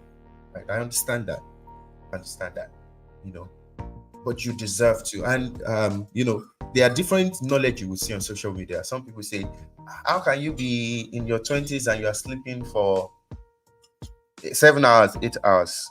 Well, your body would not show it when you're in your 20s. But you know that syndrome that they call 30 plus? That 30 plus syndrome that some of my friends will torment my life with. 30 plus syndrome. You know that thing where you are on a conversation with the love of your life and 5 minutes you have started snoring. It will catch up, because we can't cheat it. It will catch up, right? And when you are for your 40s and 50s, that you are now a billionaire, that you are supposed to be enjoying your life, and being active, getting things done. You are on bed rest. So let's pace our life, right? So sleep. One of the things that would help is to try to wake up and go to sleep at the same time every day. Now, let's say that all you have now is 5 hours or 6 hours to sleep. Let's say you cannot do anything to that. That's fine. But ensure that you wake up and sleep at the same time every day. That would help you to regulate your body. Other than only giving your body sleep whenever you have. It's telling your body that you don't care, that you are not concerned, right? Scheduling intentional time to sleep, even if it is 5 hours, if it is 6 hours for now, and I'm not saying you should keep it there, but let your body know. Determine that you are deserving of this schedule. You are deserving of this story. You know how kings are treated, or how these billionaires are treated? When it's their sleep time, every other meeting till the next day, every other, because they have to keep to that. And they say that if you want to become a billionaire, think like one. So start thinking like one. So schedule the same time. Let your body get used to that. So your body would be prepared to rest. You will see that you will start falling asleep well, right? This one I slept off on the talking stage person. The talking stage knows that. So, recommended 8 hours of sleep. Make your bedroom into a quiet, relaxing, and clutter-free space. You see that clutter-free space is extremely important. Very important. And these are little things. You see that none of these things is costing us money yet. A clutter-free space. Plan your bedroom. Plan where you want to sleep. Take your laptop. If all you are getting is 5 hours of sleep, but when it's sleep time, shut everything out. Close your laptop. Not that the laptop is on your bed and you are sleeping. Let yourself know that I want to sleep now. Close your laptop, put it away, put your phones away, make your bed, lay it. No matter how tired you are, lay your bed and sleep. Take a shower if that is going to be possible, and sleep. It is not just the sleep, it's that your mind is feeling nourished, and well taken care of. So I'll move. Aim to keep the temperature of your bedroom somewhere around 18 degrees Celsius. If you can't do that, it helps you to sleep better. It really helps you to sleep better, right? So I'm going to talk about, so as we move to the next one, I want everyone to write down these steps and say it like, I am going to commit to sleeping at so time, or for so hours. I commit, or let's write it like this: I will sleep at so time. I will clear my bedroom and have a clutter free space. I will sleep at the same time. I would endeavor to sleep at the same time and wake up at the same time every day. So write it down. Someone says, why am I writing it down? Well, you are reinforcing the thoughts by typing it out, right? It's good if you can say it out loud and type it. It's not just a thought in your mind. By the time you add action, you are typing it down. It becomes, firmer in your mind, and when you say it out, it becomes even more, profound. So let's write it down. I know some people will still say, I'm sleeping for 5 hours, but write it. Be intentional about it. I commit to sleeping for at least so number of hours. I commit to keep my space free, keep it clutter free, right? And some adults need to commit to laying their beds too. There's one trick that I learned from Bibian. I think she was the one who posted it, and I've been doing this since the day. When you wake up, lay your bed. Like, I mean, when we were kids, our parents will tell us, but as we grew up, we don't lay our bed before we sleep, nor do we lay our bed when we wake up. But it can have so much. Let me tell you what it does. Laying your bed before you sleep, or sleeping on a laid bed, signifies to your mind that you now want to sleep, and then it helps you to shut down better. Some people will say that I can't sleep. Somebody like me that used to complain that I can be in the bed for 1 hour, 2 hours, I won't get sleep. These days, it's no longer like that. Once I shut down and I decide to sleep, sometimes I play some sleep music, I take a shower, but once I lay the bed properly, put away my phone, my body activates that. And some people wake up and they are not feeling energized and all of that. When you wake up and you lay your bed properly, you signify that now I am ready for activity. So I'm waiting for us to type in, just make that commitment and type it on in the chats, in the comments, right, as we move on. Now the second thing is rest. And some people say rest, but we talked about sleep. Which one is rest again? Rest is different from sleep, right? Sleep is a form of rest, but rest that I'm talking about is creating time of no activity. Some of us are so busy, sometimes legitimately busy, sometimes that we are not doing any deliberate thing. But this year you have to create time to rest. Rest is creating time that of no activity, right? It could be sitting down calmly, and no activity includes no phones, no phone. Awesome.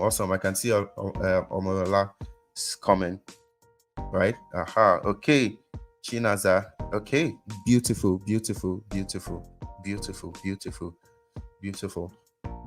So rest has to be important, right? So if you schedule your day, you've had time to sleep. Sometime when you know that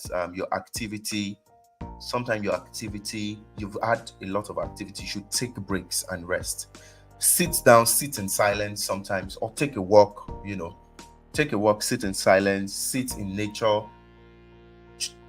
Just have no activity. Let your mind rest. Let your mind breathe, right? Let it breathe. Right? But yes, it's, I know young people want to, it looks like if you don't, if you don't do something, if you don't do sometimes I catch myself in that thing. I'm like, but just calm down, you know, commit to that. And these are things that we have to schedule in our day, 30 minutes of rest or 15 minutes of rest. What is important is not even at the beginning how long it should be, but deciding to, I'm going to rest after every 1 hour, or after every 2 hours, or after every 3 hours of work, and just rest and sit down. Sit down and sit down quietly. Sit down quietly. I do that a lot. Sit down quietly. You can play some music. There's some music that if you listen to it, you are not resting. All right. There's some music that if you listen to it, in fact, your brain is working.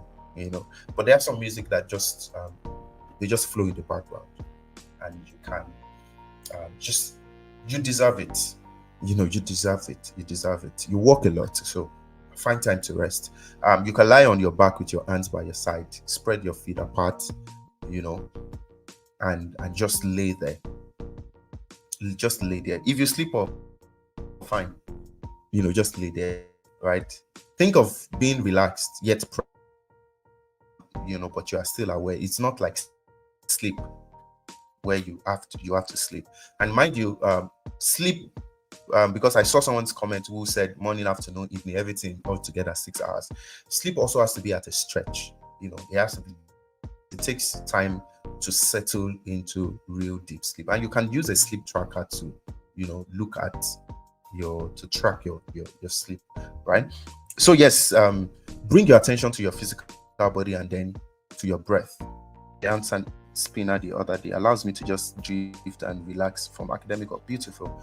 There's this also this stress ball that people have. You could have that and just let go. At work in my office, Fridays are for we call it office hangout, where we just do every other thing apart from work. And one of these days I just said, you know what, guys, let's take a walk on the street. With my CEO and executive director, he was shocked, but because he was the one who mandated that activity, so he had to be a part of it. It was tough, but because it's so tough for us to stop and not do anything, and for some of us that spend long time in traffic, also time to to just rest.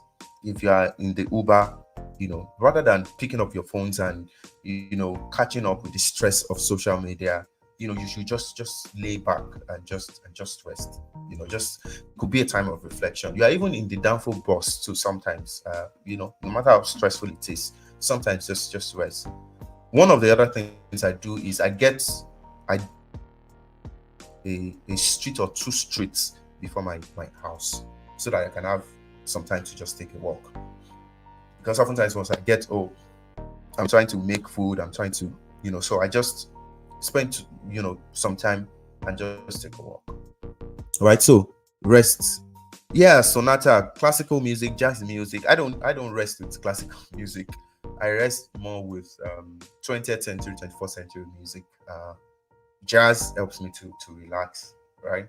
Classical music, maybe because I studied music, classical music sort of reminds me of the anxiety of some of my music courses. Like tonal music and all that, because when I start listening to classical music, I start thinking of the composer, start thinking of the composer, start thinking of all the elements that are happening in the music, the counterpoint, the motive of the music, the key of the music. It's stressful for me. So I just do jazz. Jazz is just the feeling, it's just the mood. I don't even think about it creatively. I just enjoy that. So look at that. So you can put both hands over your heart, close your eyes, and take several deep breaths. And this deep breath thing works.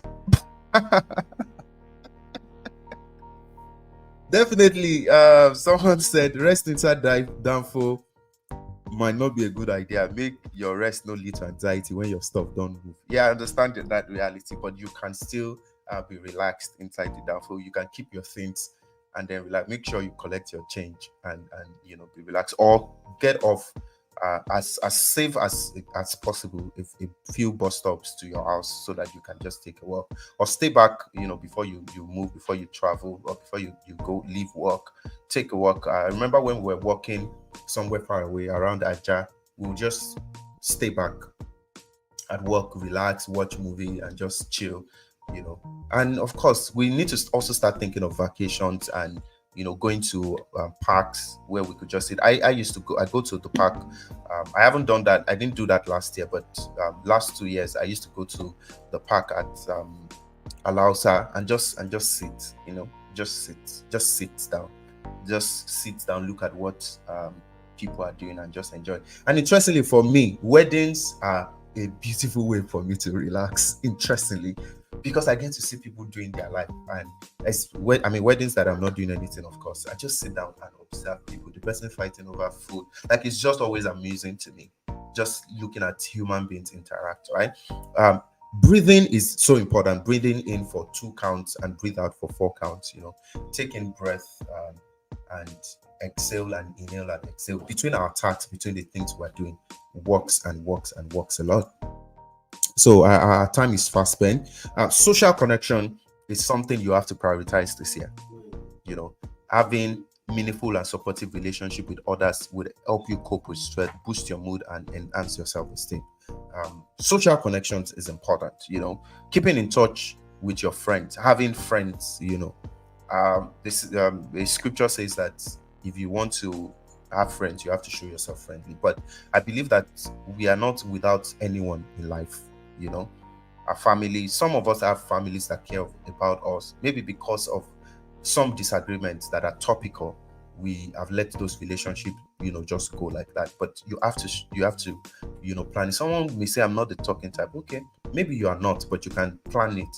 I had a conversation with a friend, a long time ago, and she made me create a calendar invite to call my mom every Sunday by 5 p.m.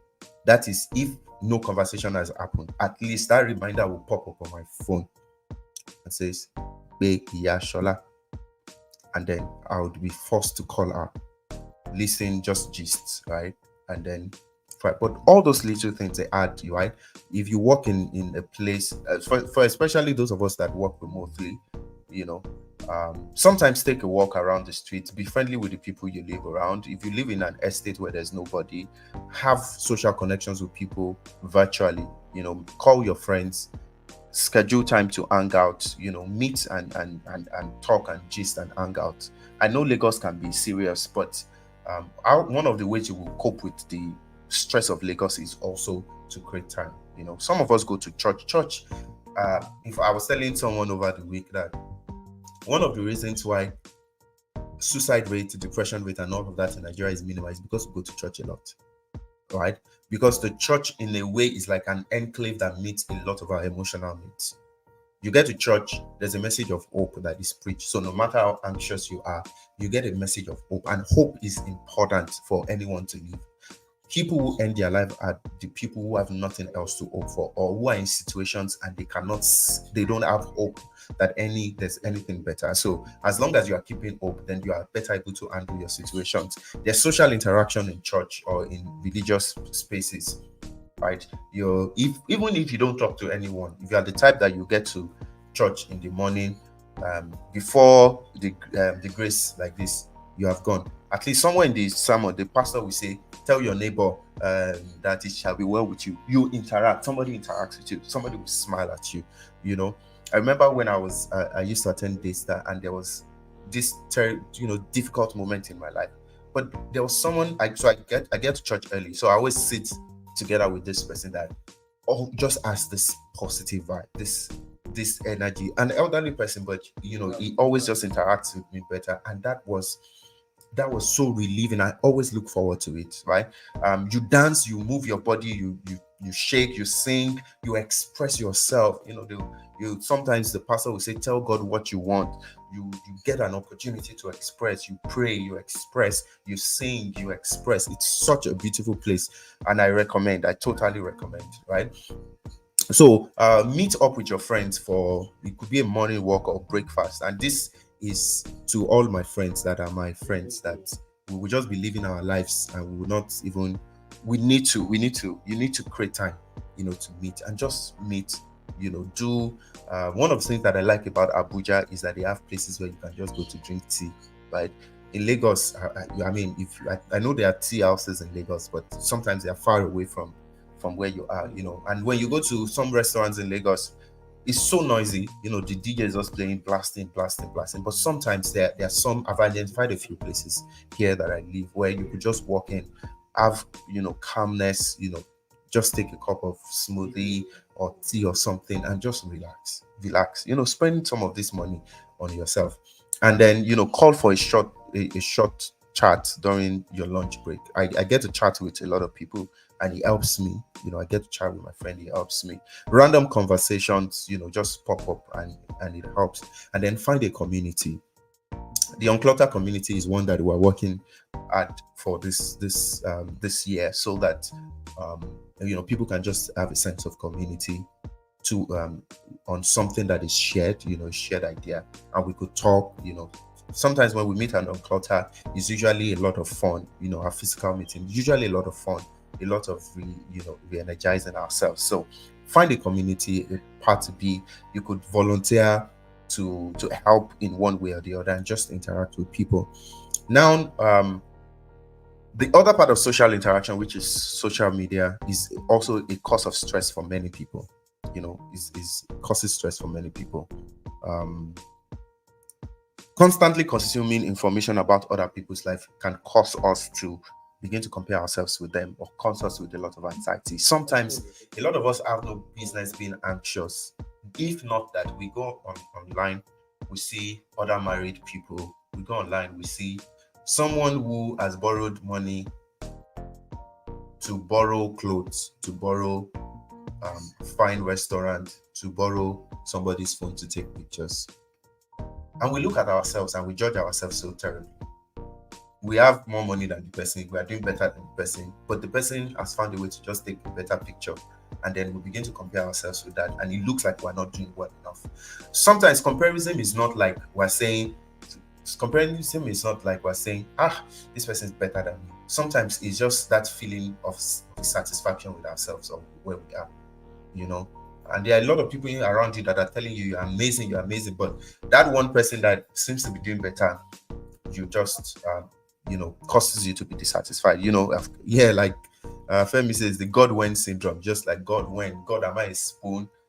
All of those sort of interaction. When it is for fun, well, that's fine, but we have to be sure that we are not setting ourselves up. So one of the things you can do, you have to be strict with your social media usage, or the kind of account you follow, the kind of, once I'm following someone and the person starts fighting or stuff, I take the person off, take the person off. I don't want that in my mind.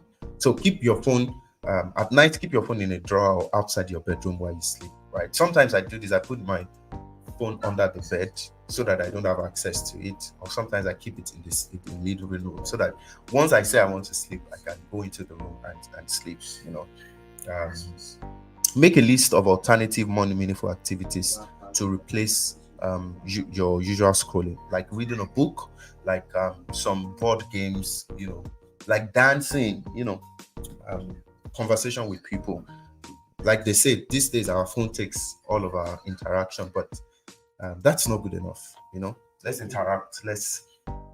So find ways to find activities. Maybe you want to pick up a new hobby. Maybe you want to eat the gym. Maybe you want to start playing a particular sport. Take up a particular sport. The life that you think you will live when you are a billionaire, you need to start living it as simple as possible. All right, as simple as possible. So maybe like me now, I want to go and learn how to box as my new hobby. Learn how to box. Someone says why? Well, I have other reasons for that. Why I want to pick that up. And I'm saying it now so that I can also do that. I just hey, don't worry, I won't fight. But I just need to confront some fears that I have. Just need to confront some fears. The fear of someone giving me, hitting me on the face. I just need to confront the fear. But pick up activities, pick up things. Belong to communities where you can participate as an alternate to being left with your phone. And then turn off notifications or delete social media apps from your phone. I do sometimes take off time from some social media at different times. Sometimes because of work, some of us have to be online consistently. Some of us have to be online consistently, but let's take breaks. Some people can delete their social media account entirely. That works for you. You will miss nothing, really. Try something. Try something. Stay off your social media for a while. Every time we pick up our phone in anticipation of like there's a new notification, but take off your. I do that, like, and I observed that really no serious notification comes in that really needed my attention. Nobody's dying that needs me to come and save them, right? And whatever it is, I'm still going to see it there. So turn off notifications. My notifications on my phone are permanently turned off.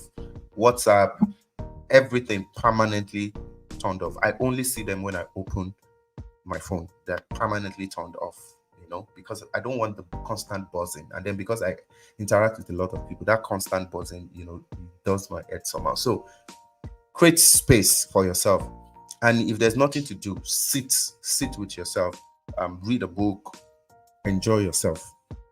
Right? So I need to move fast. So physical activities is extremely important. You have to plan that. Physical exercise, for example, workout, gym, exercises you can do in your house, right? There's someone on the call, BB of DCO, right? I mean, she in 2019 she gave me this plan that worked, and sometimes I still use it. And then I have an app that just gives me different activities to do. But workout does not mean you have to do strenuous thing. Yeah, I mean, as much as you can, that's fine. But move, walk around, take walks, take breaks, take walks. I do 2 walks every day. Well, I plan 2 different kind of walks. I walk in the morning and I walk in the evening. Right? Sometimes I'm at home all day, but that evening walk, I always do that. Take time, create time to dance. Nobody's looking at you, but play music that gets you excited. Dance, move your body, celebrate, rejoice. Right? Plan that in your day. Take stretching breaks every hour. When you have sat for an hour or 2 hours, stretch around, walk around. Some of us have smartwatches that remind us that you've been sitting for an hour. Take time to stretch. So stretch. Gardening or doing other work in your home also helps. Some of you say, I don't like house chores. See house chores as an opportunity to take a break from other things. For example, cooking brings me a lot of relief, and I take my time when I'm cooking. Well, when it's not that I'm rushing anyways, I enjoy that process because I'm not thinking. It allows me time to reflect and meditate. When I used to wash clothes with my hand, I used to enjoy that time because my mind I would be able to meditate and reflect because you're not using your conscious to wash, right? So maybe I even need to keep some clothes to keep that activity, right? If you can do some gardening, walk in nature, walk barefooted around your house, do that. And that I love the most. Well, I mean, do this with caution. I used to take a bath in the rain. It's one of the sweetest things that I do in my life. That's one of the sweetest that I do. And I've observed that one of the reasons why I do it is because it's nostalgic. It's because it gets me in touch with my childlikeness or the child in me. When I do that, it means that I'm not being an adult. I'm leaving all the responsibilities of adulthood, allowing myself to be. Of course, you have to be conscious of your health. If it has impact your health, then do not do it. But as much as it's possible, do that. Play games around. We used to play a lot of games then that were physical, but these days everybody just We just play, but even now, right? I play games with my friends on the phone. I just send them, I just send them, and then we play.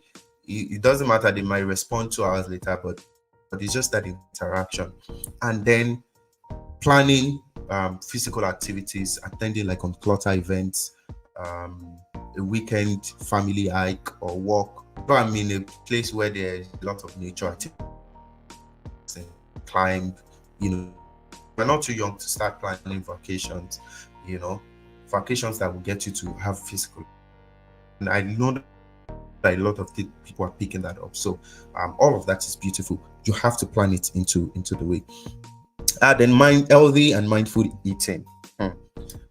Food affects our mental health. They affect our mood, they affect our body, which in turn affect us. So the starting point is to be intentional about what we eat. And I'm saying this because maybe some of us cannot make immediate changes to what we're eating, but we can be intentional about it. We can think through what we're eating and, decide to eat and have proper time to eat, not just when the work finished that we eat. If you eat breakfast, if you have to eat breakfast, plan ahead and prepare the time. Sometimes these things may not even take as much time. It's because we don't think about them, right? Fruit and water, extremely important.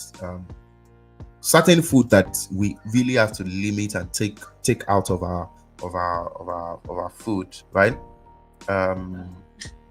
Alcohol, caffeine, refined carbs, added sugar.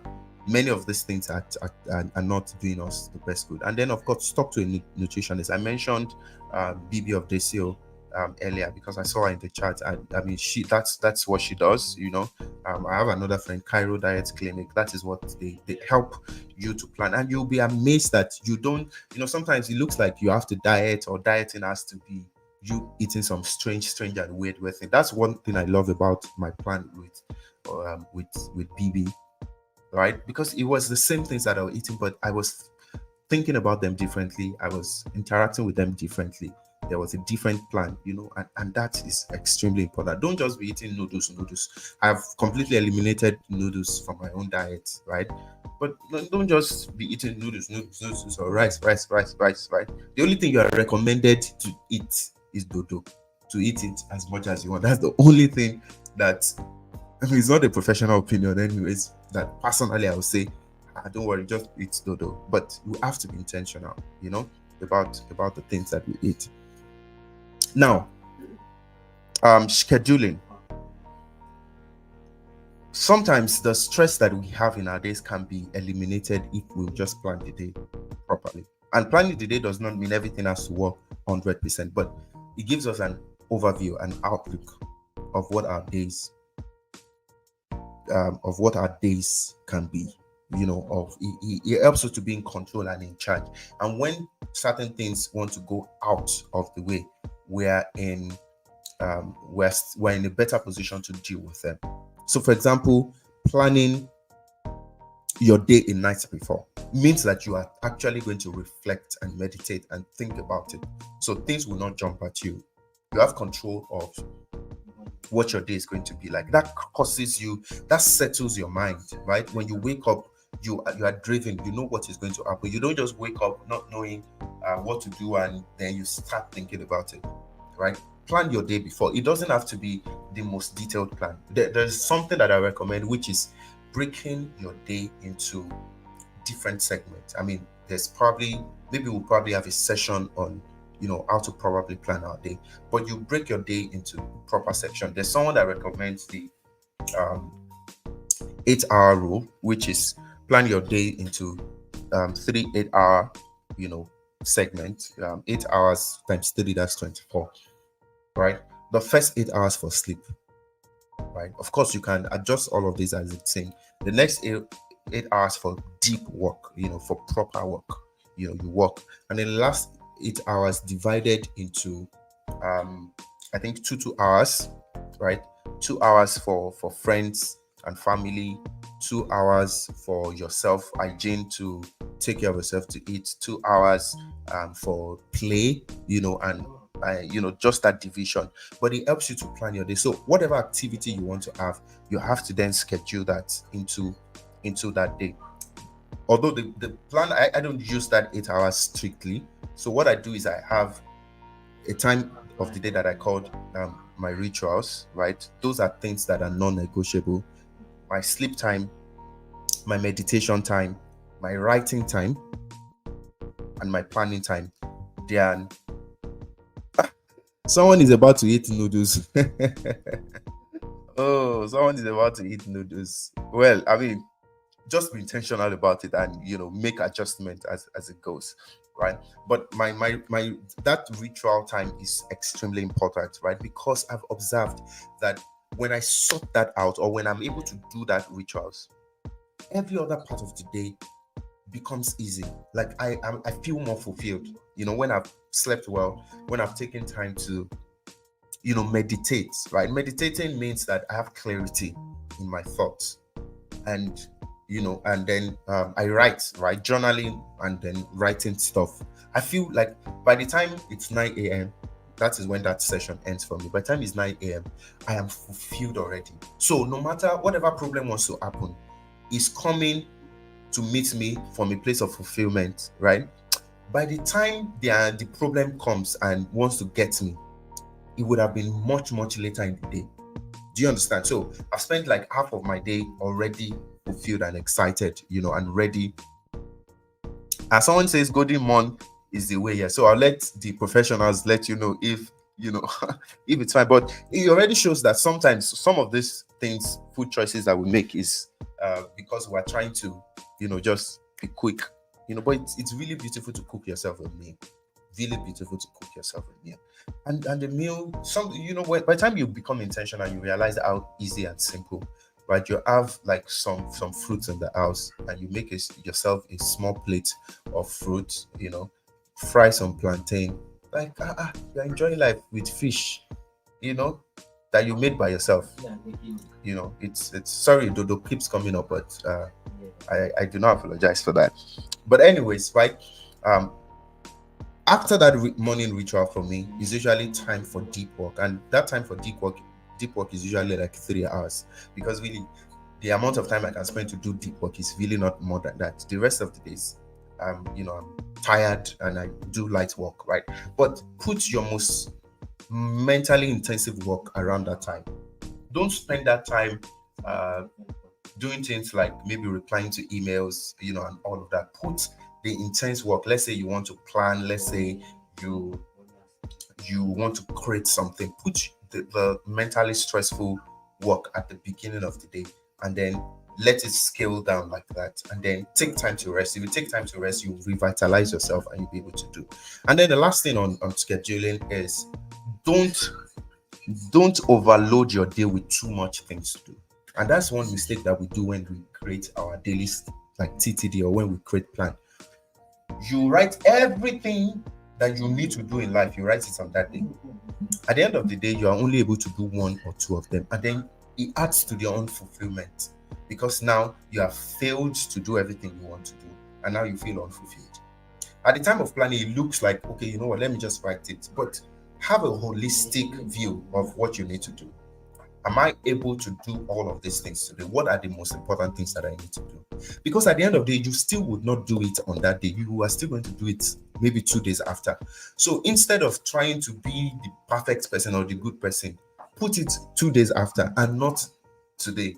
Sometimes you want to do this, you want to do this, you want to do this, you want to do this, you want to do this. And at the end of the day, you know that you will not do it. So put what you know that you can do in your things to do, so that when you do those things, you feel fulfilled, you feel relieved that you have done your plans, right? There's a relief that comes with it when you write that you want to do 3 things and you do that, right? And part of your plan, like we have said, right, which is where I would wrap up this session, is in your scheduling. Write in your to-do list your sleep time. Don't just write I want to write a proposal in your sleep. Write your sleep time in your sleep, in your things to do. Write your dance time, your relaxing time, your resting time, your physical activity time in your to-do list, right? And of course, I assume that these are activities that would happen every, almost every day, right? So yes, make sure that that part shows up in your things to do, so that you are more committed to get them, to make them happen. When I was dating, I used to write time to talk to my girlfriend in my things to do, because there's a natural tendency to want to get busy. I used to write it down. I'm sure somebody, or she was probably like, this guy, he's very intentional about communication. Sometimes I forget. It's because I've written it down in my things to do, and I'm looking at, what have I not done today that I remember, and then I make that up. It's going to improve your relationship, right? So again, the strategy is to, number one, think about these things, or be aware of the importance of it, and then begin to plan your day in such a way that you put the important things there, and then you put things like rest, you put them in your daily schedule, right? Because it is extremely important, because it will help you to power your life. And then finally, after all this is said and done, right, there are three things that I would add. First is that as you reflect, as you think about these things, you are going to start to confront certain areas in your life that you are not able to deal with by yourself. Let's say you see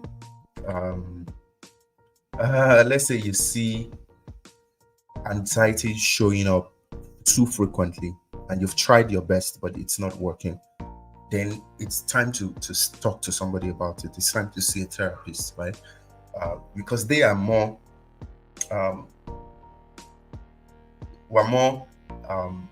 informed or knowledgeable in how you can navigate that, or how you can identify it and help. You are just beginning your journey as your own personal therapist, right? So there's so many other things that can be done to help, right? So especially when you realize that you are trying to do something and you are not able to do it, or let's say there's a sleep, you are seeing that there's a pattern, you've tried everything you can do, but the sleep thing is not working. You create time to sleep, but the sleep does not happen, the sleep does not show up. Then it's time to talk to a therapist. It's time to find out what is happening, what is powering that. Sometimes there are simple mental health issues, simple psychological issues, but sometimes there are also biological issues that are important. So these meetings would help you to see that. And then secondly is to remember that with all of these plans, I know that a lot of us who have been inspired to write these things, to think about these things, and then create a strategy, a plan that works for you. But also be ready to forgive yourself in case you don't follow through or you miss out. Remember that thing about stop punishing yourself twice, right? So if you create a plan that you want to sleep for so hours and you miss it, don't punish yourself again for that, because now you are losing on two sides, right? Reflect on it. Okay, what happened? What are the things that are affecting me or that are causing me to not actively do the things that I've scheduled, right? So learn to forgive yourself, learn to empower yourself, learn to adjust and reflect, right? But if there's all of the things that I've said, if there's one thing you must do, is to take time to reflect and take time to think about these things. Listen to this session again. Listen to it. Take time to reflect and think about how you have been, how your life has been, or the things that are powering you. And I believe so strongly that you would begin to see areas where you can make changes. You can begin to see things would open up to you, and it's going to get better. All right. I do believe that this is not everything, or some people are still going to need help in probably crafting their own personal strategy or making adjustments. And of course, you can always reach out to me. I'm going to be sharing some links with us. I did mention the daily checkup community that we're creating. It's something that I tried also last year, which is just having some, checking up. It could be daily, it could be weekly. I'll send the link to you also, so that if you want to be a part of that, you'll be able to do that. And of course, regular sessions are still available, where you can book a session, to talk things through, to explore what's on your mind, to get opinions on what is happening with you. And then there are a lot of other conversations like this, because sometimes I've spoken about, while I've zeroed in on some things, there were some things I just keep through. We'll be having all through the year, we'll be having even bigger sessions. For example, I think at the end of January, beginning of February, we'll be having a conversation about emotions, and I'll be bringing one of my friend, to talk about emotions, because, and let me give you a hint to what that conversation will be about. Sometimes we are not vast in the language of emotions. We only know I'm angry, I'm sad, I'm happy, but there are a wide range of emotions, right, that we feel. If we understand the language of emotion, it would help us to adequately understand ourselves and express ourselves. So it's going to be amazing. It's going to be amazing, and I'm looking forward to having you guys there. So I'm thanks for listening. I'm going to give opportunity for a few questions, right? For a few questions, so that in the chat, and then things that I've said, I can, answer them for clarity. Right? So I'm just going to give a few moments so that people can type their question while I play a song for us. Well, the song I started to play with, while I play that, so that I can just take the question. So at the end of the day, after the song, I'll come back, then take the questions that are there. If you have any question, please feel free. And if there are questions that I can't find a way to reach out, for the question. So thank you guys for listening. Thank you for listening. Thank you for being such an amazing audience and participating and listening. So let me know if you have questions while the song goes on.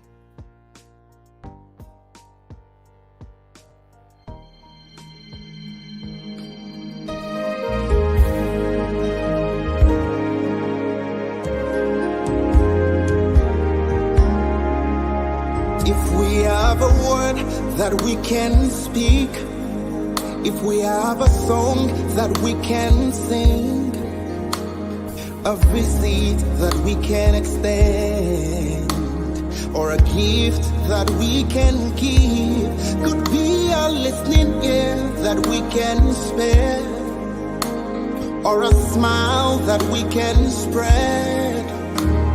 Something to brighten the moment and make a change. Maybe we can feel the void. Maybe we can change somebody's world. Maybe we can be the one. Maybe we can. Maybe we can. Maybe we can heal the hearts. Maybe we can help to stop the earth. Maybe we can be the light that brightens someone's night. So if you have a voice that you can lend to all the stories that your sister shared, to all the silence that's loud in her head, in hope that she won't break, be a listening ear to your brother's fears, some of his tears that you can share. Hey, something to lighten his burden and hold his hand. Maybe we can feel a void. We can feel a void. Maybe we can change somebody's world. We can be the chosen one.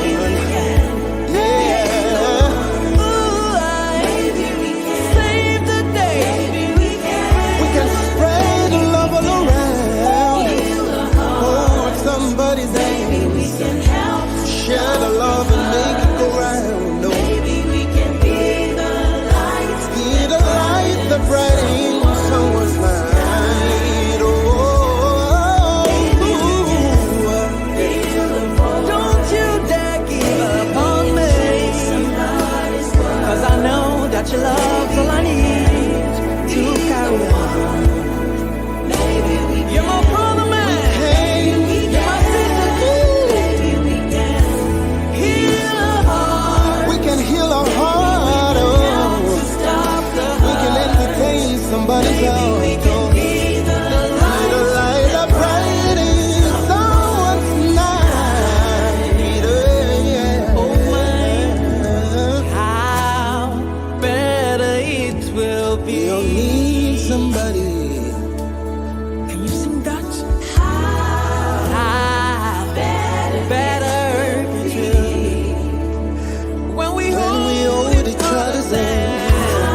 somebody's world, how lovely it will be.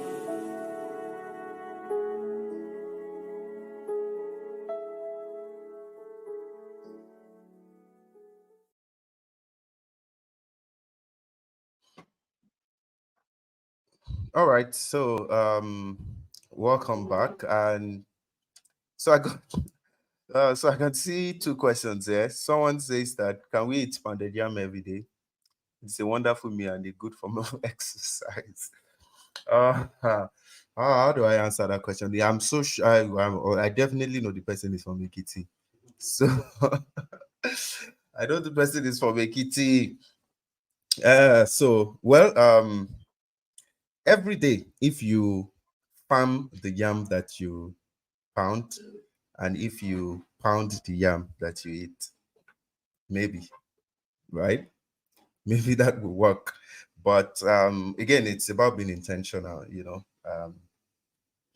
it's about being intentional and ensuring that, like someone said, minus one plus two, that is, um, you are losing, you are gaining twice the energy you're expanding, anyways. So, and then second question that I seen here is, okay, how do I deal with intrusive thoughts? So the reflection and meditation, one of the first ways is to write them down, right?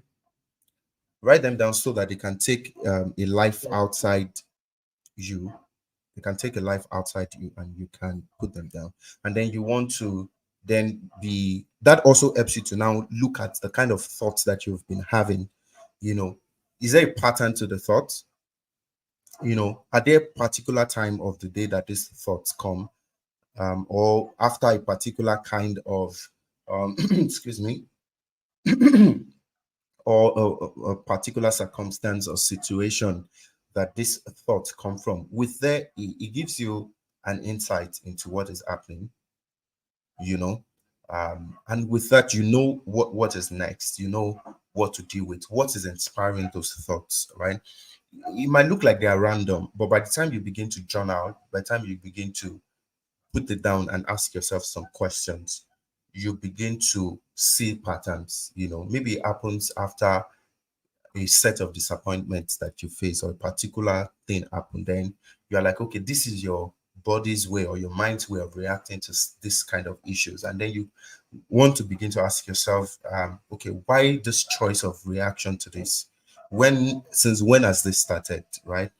What happens the other time that I have similar situations, but I do not have this kind of thoughts, right?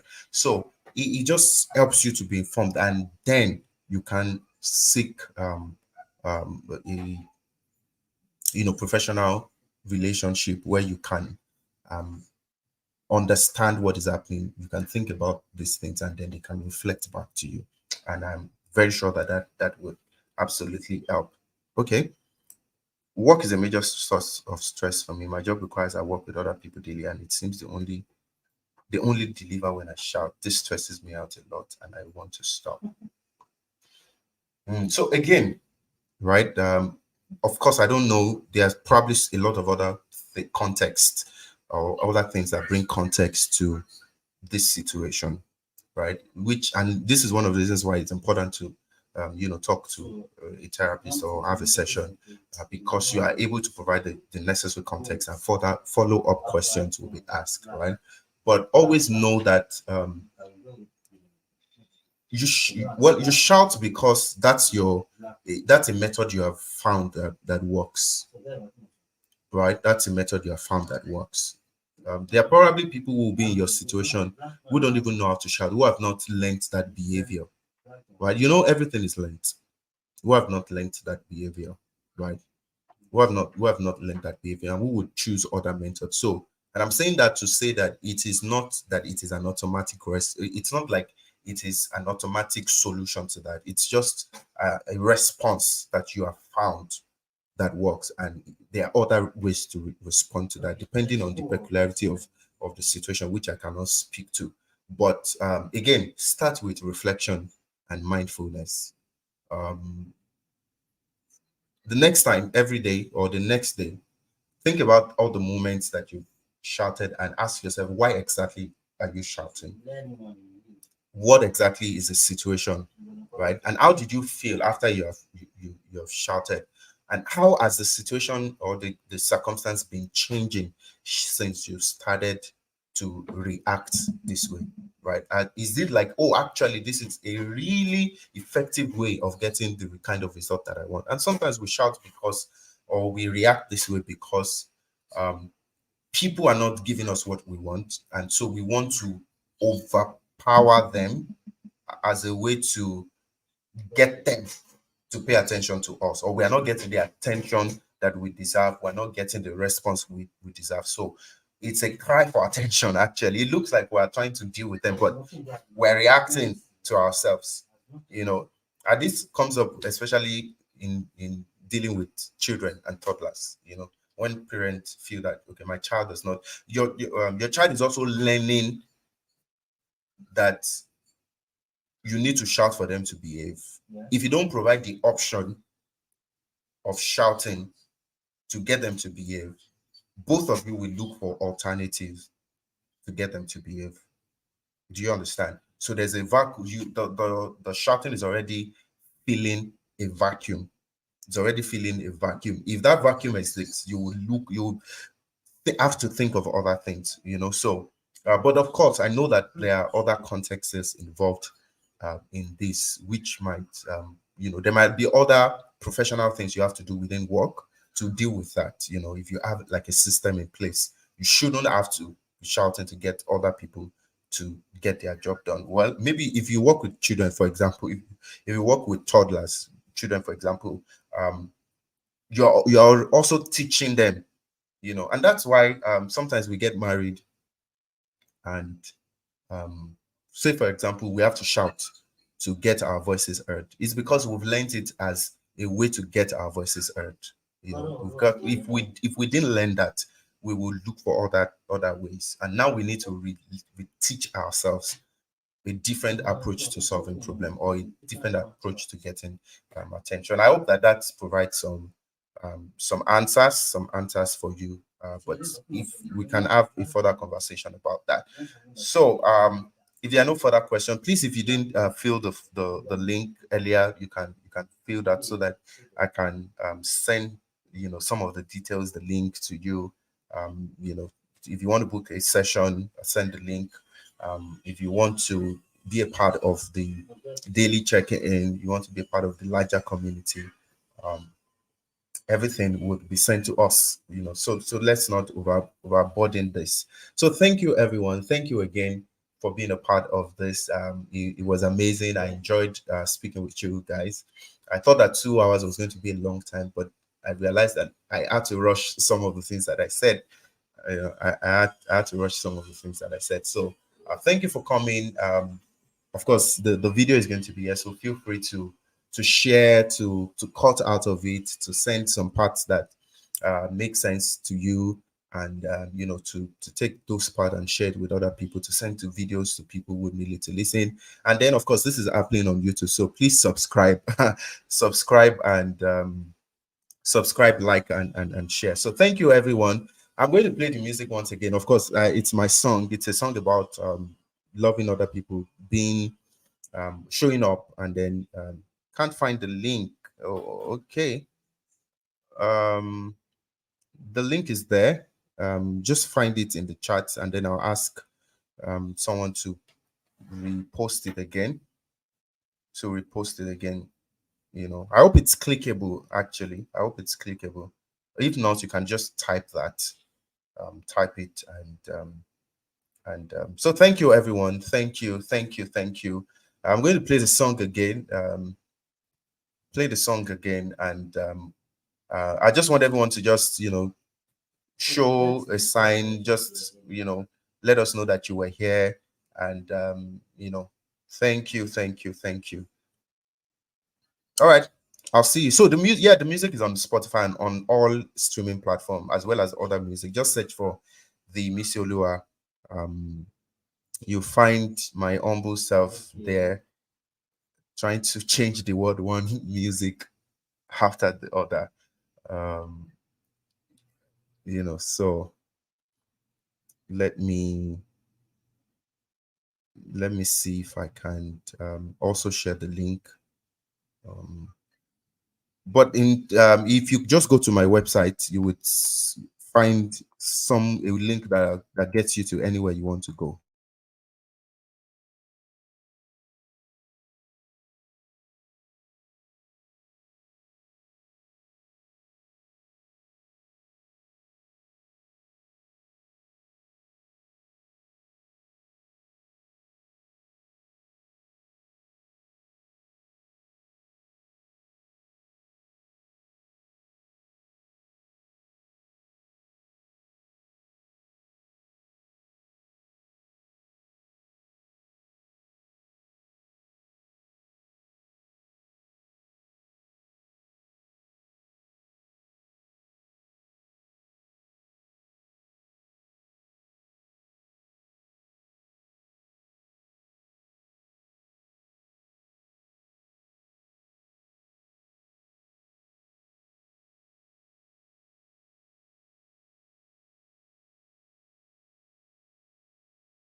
If we have a word that we can speak, if we have a song that we can sing, a visit that we can extend, or a gift that we can give, could be a listening ear that we can spare, or a smile that we can spread, something to brighten the moment and make a change. Maybe we can fill the void. Maybe we can change somebody's world. Maybe we can be the one. Maybe we can. Maybe we can. Maybe we can heal the hearts. Maybe we can help to stop the earth. Maybe we can be the light that brightens someone's night. So if you have a voice that you can lend to all the stories that your sister shared, to all the silence that's loud in her head, in hope that she won't break, be a listening ear to your brother's fears, some of his tears that you can share. Hey, something to lighten his burden and hold his hand. Maybe we can feel a We voice. can fill a void. Maybe we can change somebody's world. We can be the chosen one. Yeah.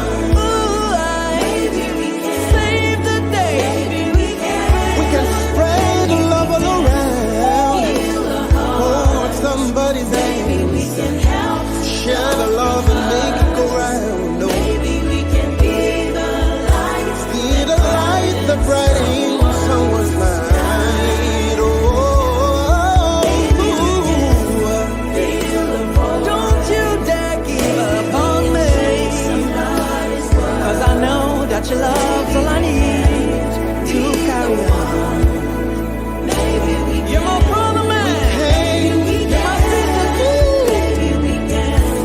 Heal a heart. we can heal our heart. Oh, Stop the we can entertain somebody's heart. we can be the light. The light of brightening someone's night. Yeah. Oh my, how better it will be. We all need somebody. Can you sing that?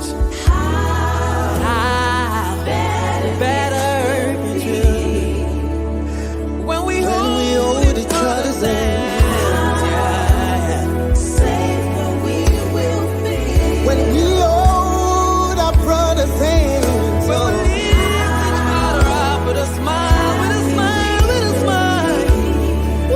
When we're kinder with our words, so we will lovely. You and I, hand in hand, reaching out. Little seeds of mercy, little seeds of kindness. Maybe we can change somebody's world.